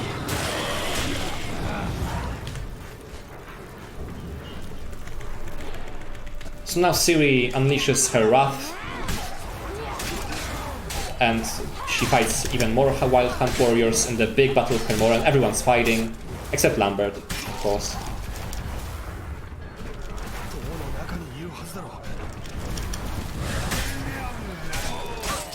So now Geralt and Vesemir are waiting on the other side of the gate. So Serie has to open the gate for Geralt and Vesemir. Now she opens the gate, so the only thing that's left is closing the portals that are here and finishing the rest of the Wild Hunt warriors. We wait for the portals to open. They're opening. I put the sign too early. No, it's okay. Oh, I wasted a bomb, but that does not matter that much.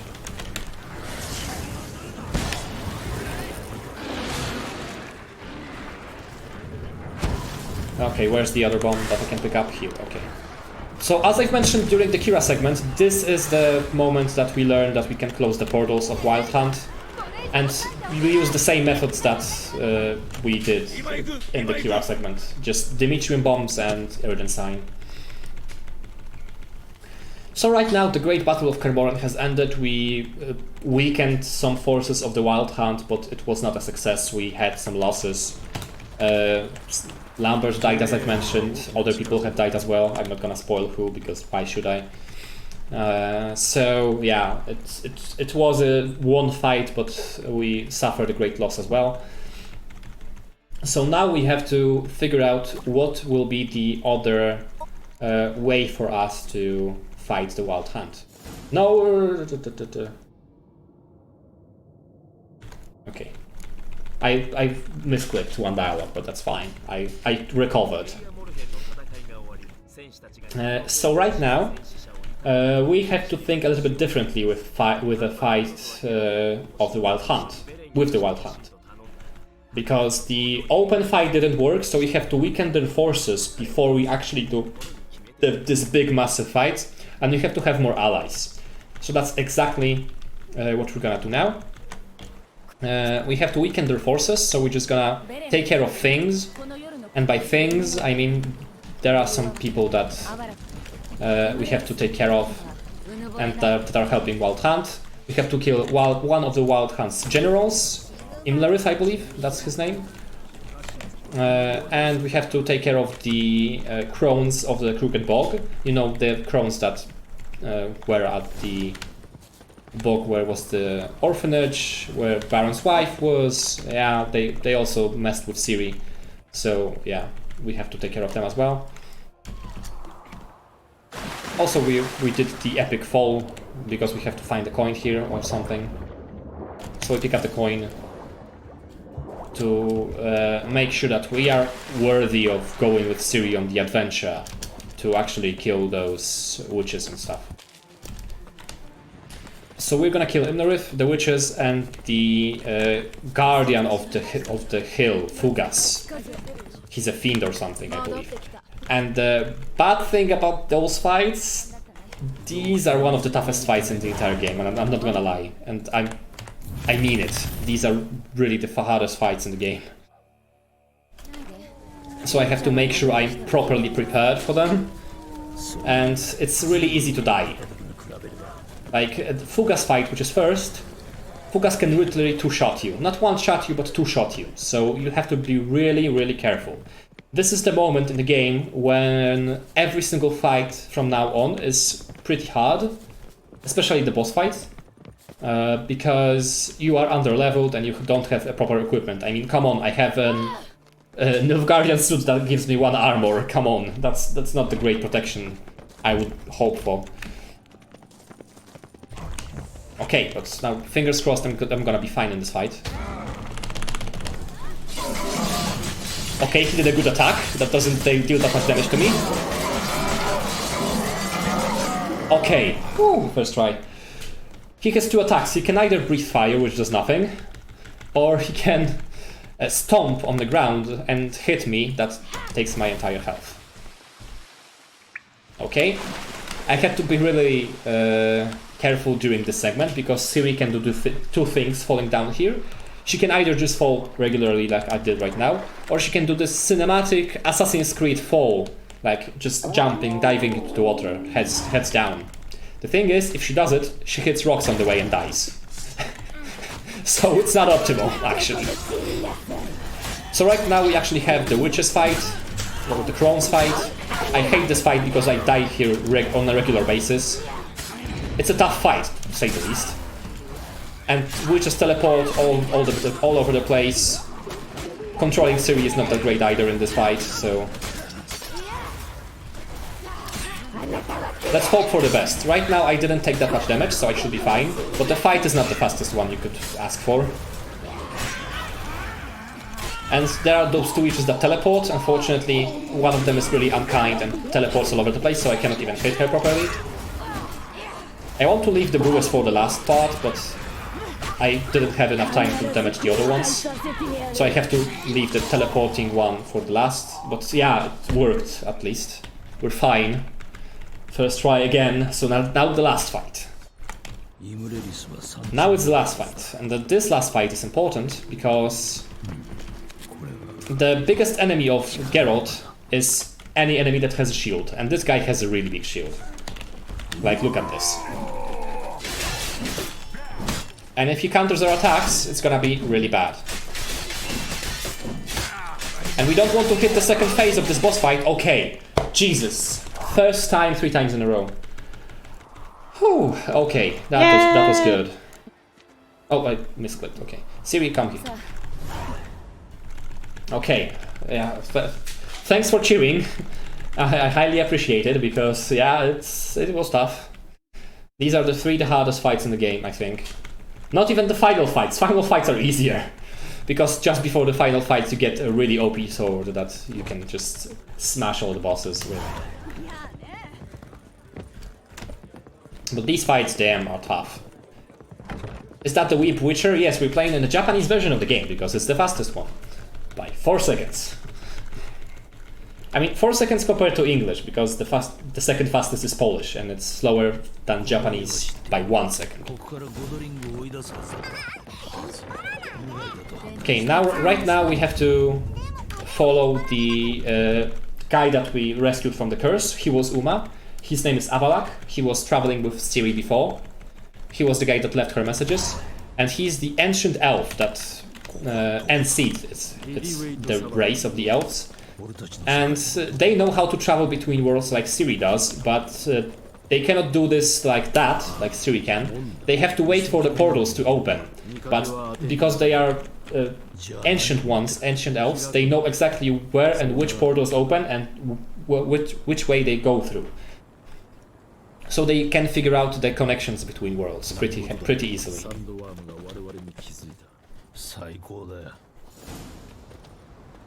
But right now, sand crabs have sensed our presence, so we have to kill some of them.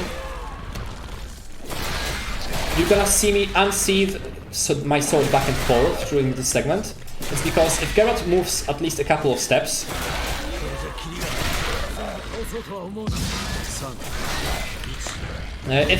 even a couple of steps without being in combat, even though enemy is right next to him, he's gonna put his sword back and start punching the enemy instead of using his sword. And that deals more damage to me than to the enemy. So I have to watch out for that, and if I unsheathe and seed back my sword by myself, I'm preventing Geralt from doing that. Right now I'm in the world, I was in the world that I was supposed to go from cover to cover because there was a poison gas. But because I'm Super Geralt, there is a fast way to actually go there. And this is basically the same. I'm supposed to go through the world from cover to cover because there's a snowstorm, but because I'm Super Geralt and I literally break my legs right now, I'm so fast that I don't need to because the snowstorm doesn't deal that much damage to me. Also, yeah, Super Geralt going downhill, it's not the greatest thing for him because he literally like breaks his legs. But it looks hilarious, so that's a trade-off. And we travel all of these worlds with Avalak because we have to meet one of the Wild Hunt's generals, Gels. So we contact him to betray his master, Eredin, the king of the Wild Hunt. And we actually convinced him to do it, so he's on our side now. So Wild Hunt had 4 generals. 1 died at the beginning of the game in the Kira segment. 1 we killed right now, a segment beforehand. 1 got transitioned to our side, basically. We just made him go to our side. That's what happened. And converted, that's the word. I was looking so much for that word in my mind. He was converted to our side, and now there is only 1 general left, and we're gonna finish him off in the final fight, so it's fine. So instead of having 4 generals, Wild Hunt has only 1 of them now. So the preparations are coming well for us before the final fight with the Wild Hunt. Right now we are walking with Serie because Serie has some people to thank for that took care for her when she was just traveling through worlds. And one of them is Junior from Novigrad, which is weird because we've killed him, right? Well, Dudu, the Doppler that we used to lure out Dandelion with, actually transferred to Junior because technically no one knows that we killed Junior. So he can hide by masking as Junior, by pretending to be Junior, and he's gonna be safe for the rest of his life. And that's cool. So the next person we're gonna meet is B. That's his name, what can I say? That's her name, actually, what can I say? She did some things for Serie, I guess. I don't actually remember her story. She's not an important character. She never appears later in the game, and she never appeared earlier in the game. Now important part comes in, because we're gonna do, again, 2 quests at once. We're doing the quest for Serie right now, but in the meantime we're gonna start Yennefer's quest, because it's conveniently in the tavern right next to us. This is the guy we're gonna interrogate, but he's running away from us. But come on, running away from Super Witcher, not a great idea. We catch up to him immediately.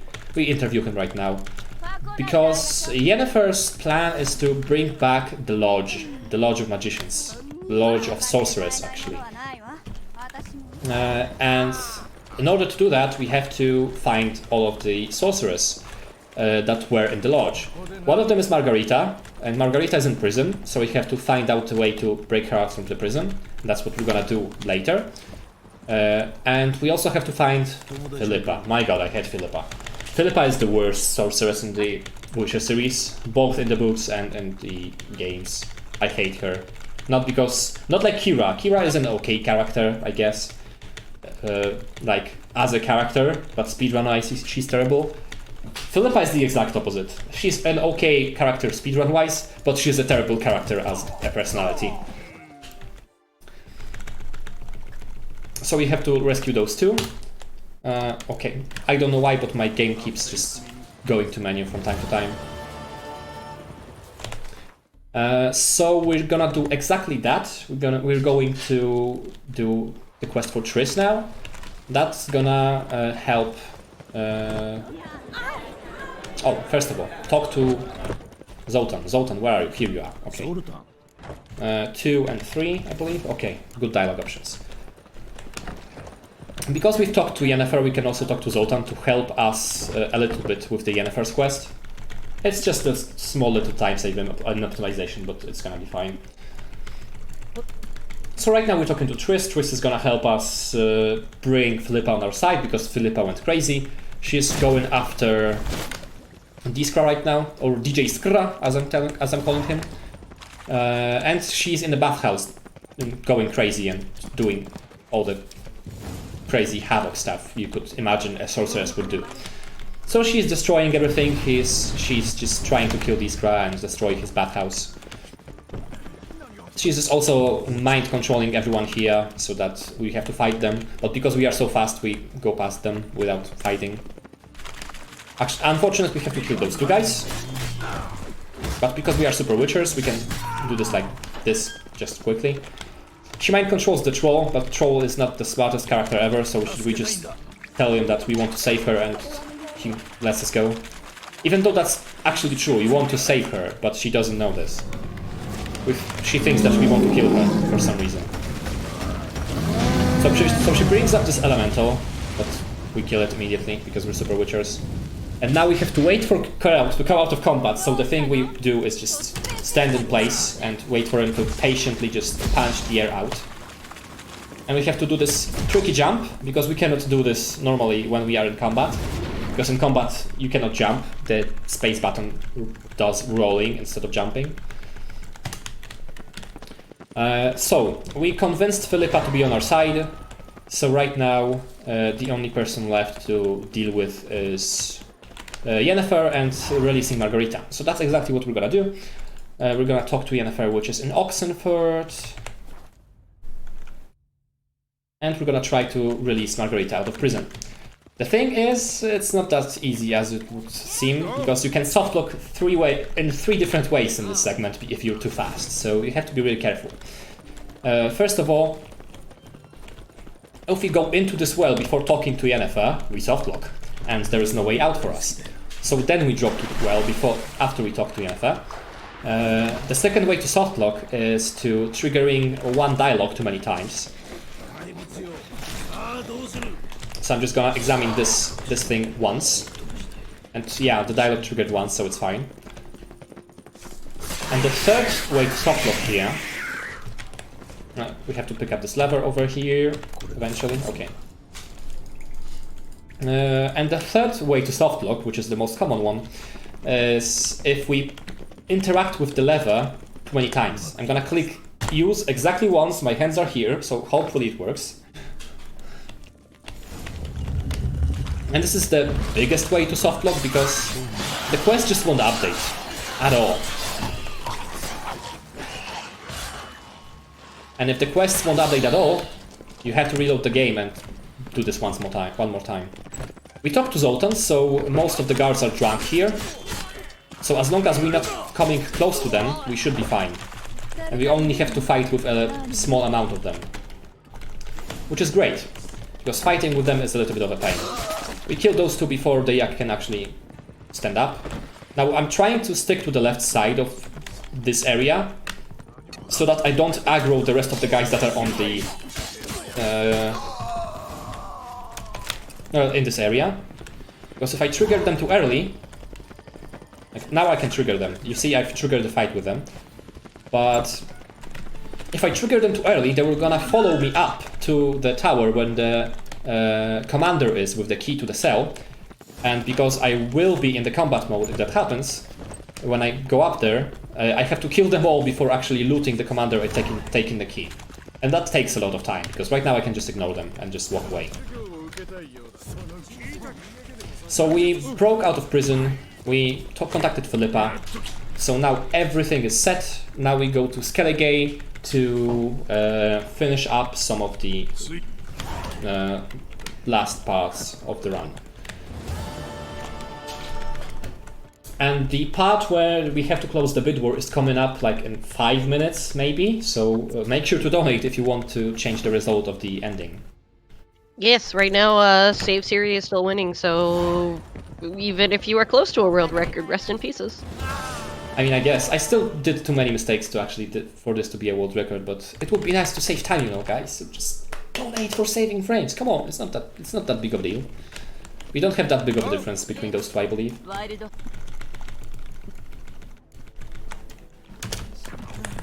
Okay, so right now, as I've mentioned, we're going to Skellige to finish up the rest of the preparations. The last things we need to do is to go to Avalak's laboratory to find some of the last ingredients we need to bring the Wild Hunt to us. We need to find a sandstone, which is a device that is gonna literally bring the Wild Hunt to us. And the last thing we need is to talk with the Emperor, because his daughter is in danger, right? And he's the Emperor of Nilfgaard. And he has plenty of resources, so he might as well just, you know, bring his army to help us. And he actually does. And We even tell him, can you, as a bonus, just release from prison one more sorceress to bring the lodge back? And he says, well, okay, fine. But first of all, we have to engage in a trap. Because we're supposed to figure out who's the king of the Skellige right now, but Nilfgaardians attack us for some reason. So yeah, before we actually talk to the Nilfgaardian Emperor, Emir van Emre, we have to, you know, kill some Nilfgaardians that set up a trap in Skellige. This fight is gonna take a while because my current sword is not that great and they have a lot of health, but yeah, it's gone now. It's fine.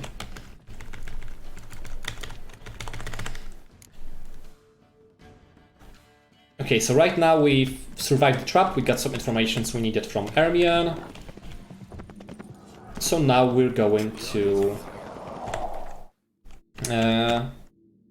get some more informations, because there are still some informations we need to get before the sandstone. We need to get the location of the sandstone, because we know it's on Skellige, we don't know where. So we go to this poet, and apparently this poet knows where the sandstone is.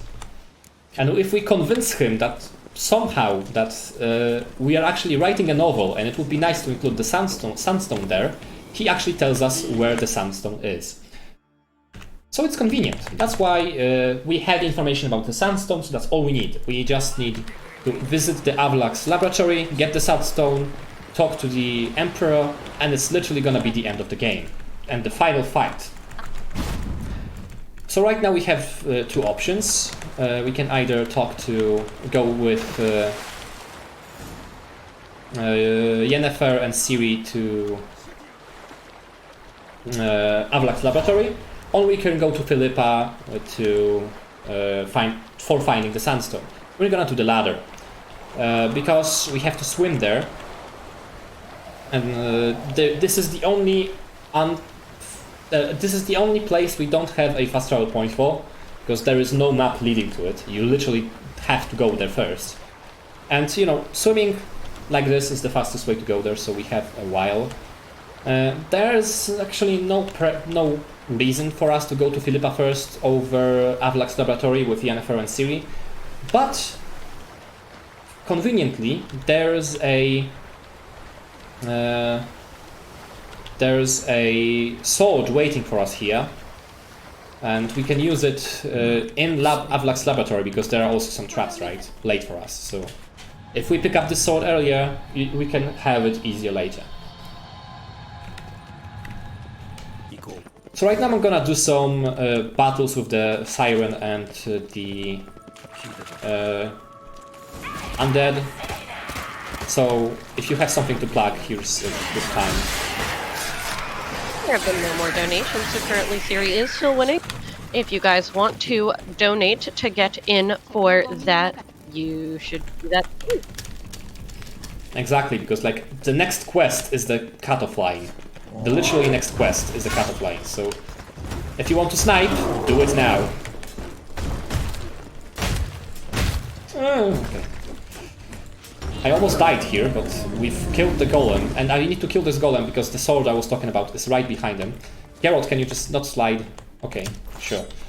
Let me just switch the sword. This is the one. It's way better. Jesus, 89 more attack. That's gonna help me a lot. The stats of the swords in this game are random, unfortunately.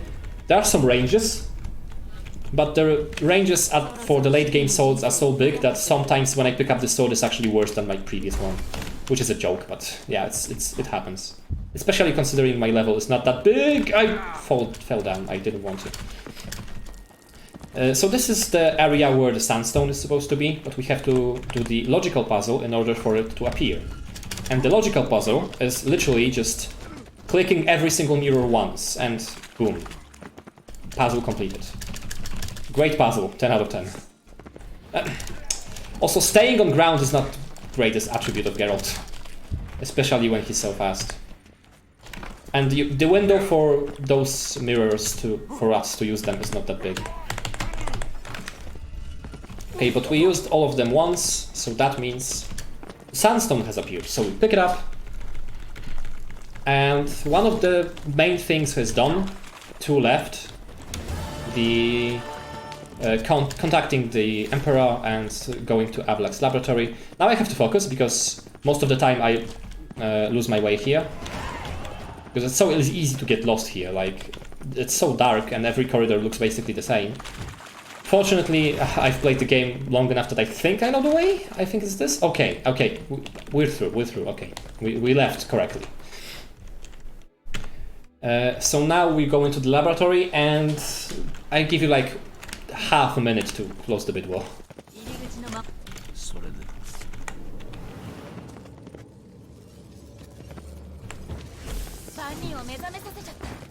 Because we're gonna need the results like pretty soon, like 30 seconds soon.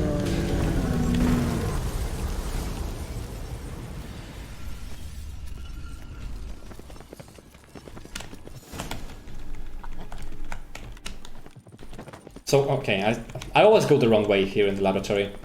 So we go to the laboratory, we find out that Avlak actually had an apprentice, and that for some reason makes Serie mad. So she wants to destroy the laboratory, and we actually let her do it. And now is the time to close the bid war. Can you tell me what's actually won? You're saving Serie. I'm saving Serie, okay. So I have to choose the proper dialogue here. The trick with saving Serie, and you may wonder why saving Serie is so important late in the game. Or actually, like 2 minutes before the run ends, I can actually decide if Serie survives or not. Well, the thing is, you can do some events with Serie that affect her opinion about you. You can do snowball fights, you can do additional quests with the troop of... oh my god, what's the word? The circus troop, yeah, the circus troop. You can let her destroy the laboratory, like I did right now. You can go with her on Skiala's grave, like I did right now. And you can also let her decide her own fate during the Loge's meeting. So if we do two of those things, we're gonna get a good ending. Otherwise, we're gonna get a bad ending. And the two fastest ones is letting her destroy Avlak's laboratory, because it's just a cutscene, so it doesn't waste any time. And the second slowest one is the Skiala's grave, because it's just a couple of additional dialogues. The thing why the saving the Serie segment is much slower is that the epilogue is completely different based on this information. And the good ending epilogue is like a solid 1 minute slower than the bad epilogue. Because in the bad epilogue you just have a one fight and that's it. In the good one you actually have to walk around and do stuff as well. But we are ready for a final fight. The final fight. The absolute final fight with the Wild Hunt. We first go off as Serie, and we're gonna defeat Karantir, the last general of the Wild Hunt, before we actually tackle on Eredin. As you can see, the Nilfgaardians are helping us, the Skellige warriors are helping us. I think the game is a little bit loud, but I'm sorry, that's what happens with the portals over here. There is a way to softlock this guy. I hopefully can perform it correctly. Or maybe not softlock, but glitch this guy in our favor. I hope it works. It does not, okay.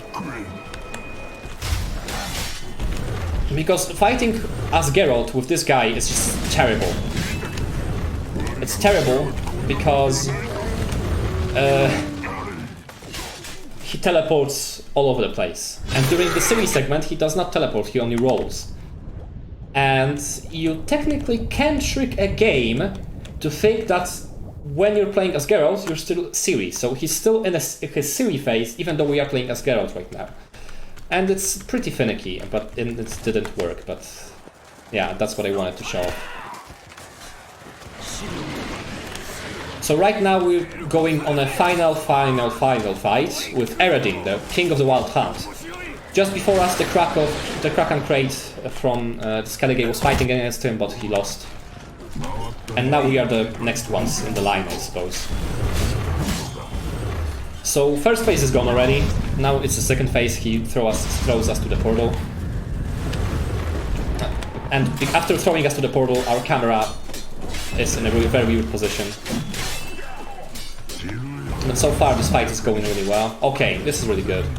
We killed him before he triggered very important things in second phase. Right now we have to wait for him to go through the portal, otherwise he won't spawn when we go through it. And Geralt, can you use your sword this time? Okay. I don't want to punch him to death. So right now Eredin is gone. We've killed Eredin. We've killed the King of Wild Hunt. It's over. But we have to save Serie. Because, you know, King of the Wild Hunt is killed. So it's fine. We won the battle. But we have to prevent the end of the world. Because Wild Hunt came here and brought the end of the world to our land. Literally.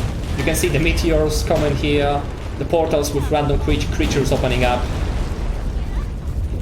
So we have to prevent that, and Serie is the only one in power to do this. And she's in this tower, magical tower over there, and we have to go there and, you know, talk to her if she wants to do it, because she may lose her life if she doesn't. And if you do the bad ending, she actually does. If you do the good ending, she survives. So right now we're supposed to go here with Yennefer, but because we are super witchers, we don't care, we can go here ourselves. And now we just go up to Serie, talk to her. One important thing that I have to remember about is actually telling the correct thing to Serie, because at the end, if we don't tell her good luck when she leaves to fight the Wild Hunt, she will get a bad ending still, even though we've tried our best. Oops. That's bad. Okay. I'll manage, okay. This is a bad ending. I screwed something up. I somehow still triggered the bad ending, even though I did everything correctly. Because right now we are in the Emperor's palace telling him that Serie has died. So yeah, it's fine. I'm gonna finish the game and then I'm gonna do the good ending. That's what's gonna happen.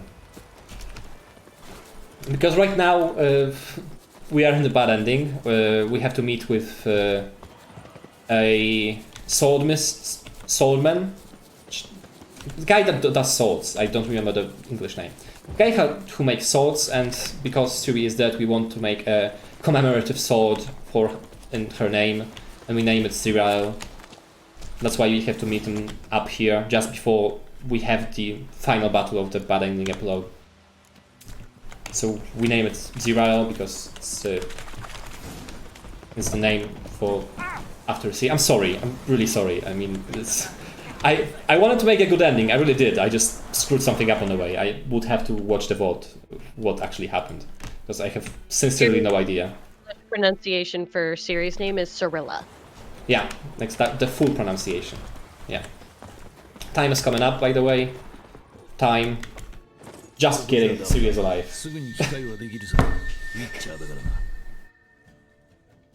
Sorry, I do this every single time I'm running the marathon. The thing with a good ending is, you actually tell Emperor that Serie is dead so that he doesn't bother Serie anymore. And that's the thing. And Serie is actually alive and she's a witcher right now. So, sorry for tricking you, but yeah, I do this every single marathon. You should get used to it at this point. So I'm gonna skip through the ending cutscenes. So yeah, this was The Witcher 3, the best category in the history of history. I hope you've enjoyed it. This was the good ending, actually, yeah. I've trolled you at the end. And I've had a blast on the marathon, even though my throat is dying because I was talking through the last couple of hours. But yeah, I had a blast running for you, and I hope you had a blast watching both of the games I played, both Chip and Dale 2 and The Witcher 3. And yeah, good job donating to the marathon, and I hope we can raise even more money, am I right? Before we go off, just quick shoutouts to Witcher community and to the Polish speedrunners community that was watching here. I think I see some of them in the chat, so thank you so much for watching and supporting. And yeah, let's continue the marathon and keep supporting Save the Children.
Alright, everybody, thanks so much for joining us for the Witcher run. We are getting ready for Harry Potter and the Philosopher's Stone. Right now we have not received any more donations, so if you guys would love to donate to Save the Children, it is a fantastic charity and a wonderful time.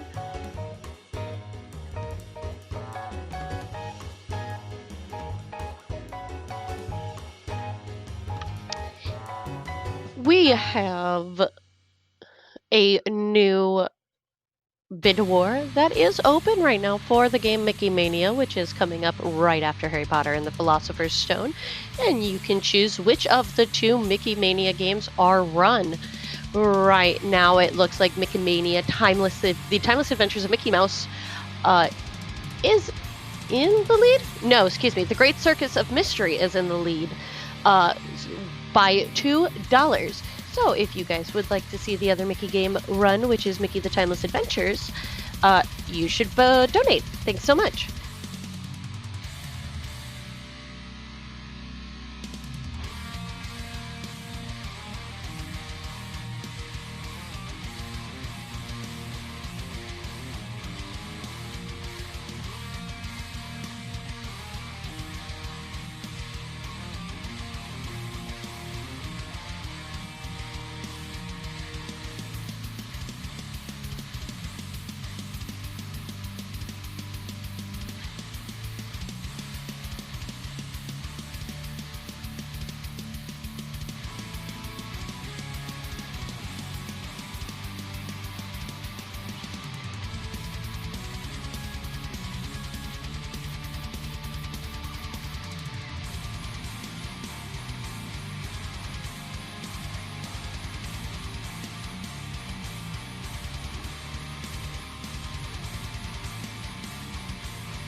All right, everybody. We are going to be playing a quick Save the Children videos while we finish setting up the next runner. بلبنان عايشين في خيمتنا صايرة جملون عايشين فيها أنا وأمي وأخواتي وأبوي. أتذكر أحلامي الحلوة، أتذكر بيتنا كيف كان بس هلأ انهدم. نرجع على بيتنا ونعيش بسلام بس.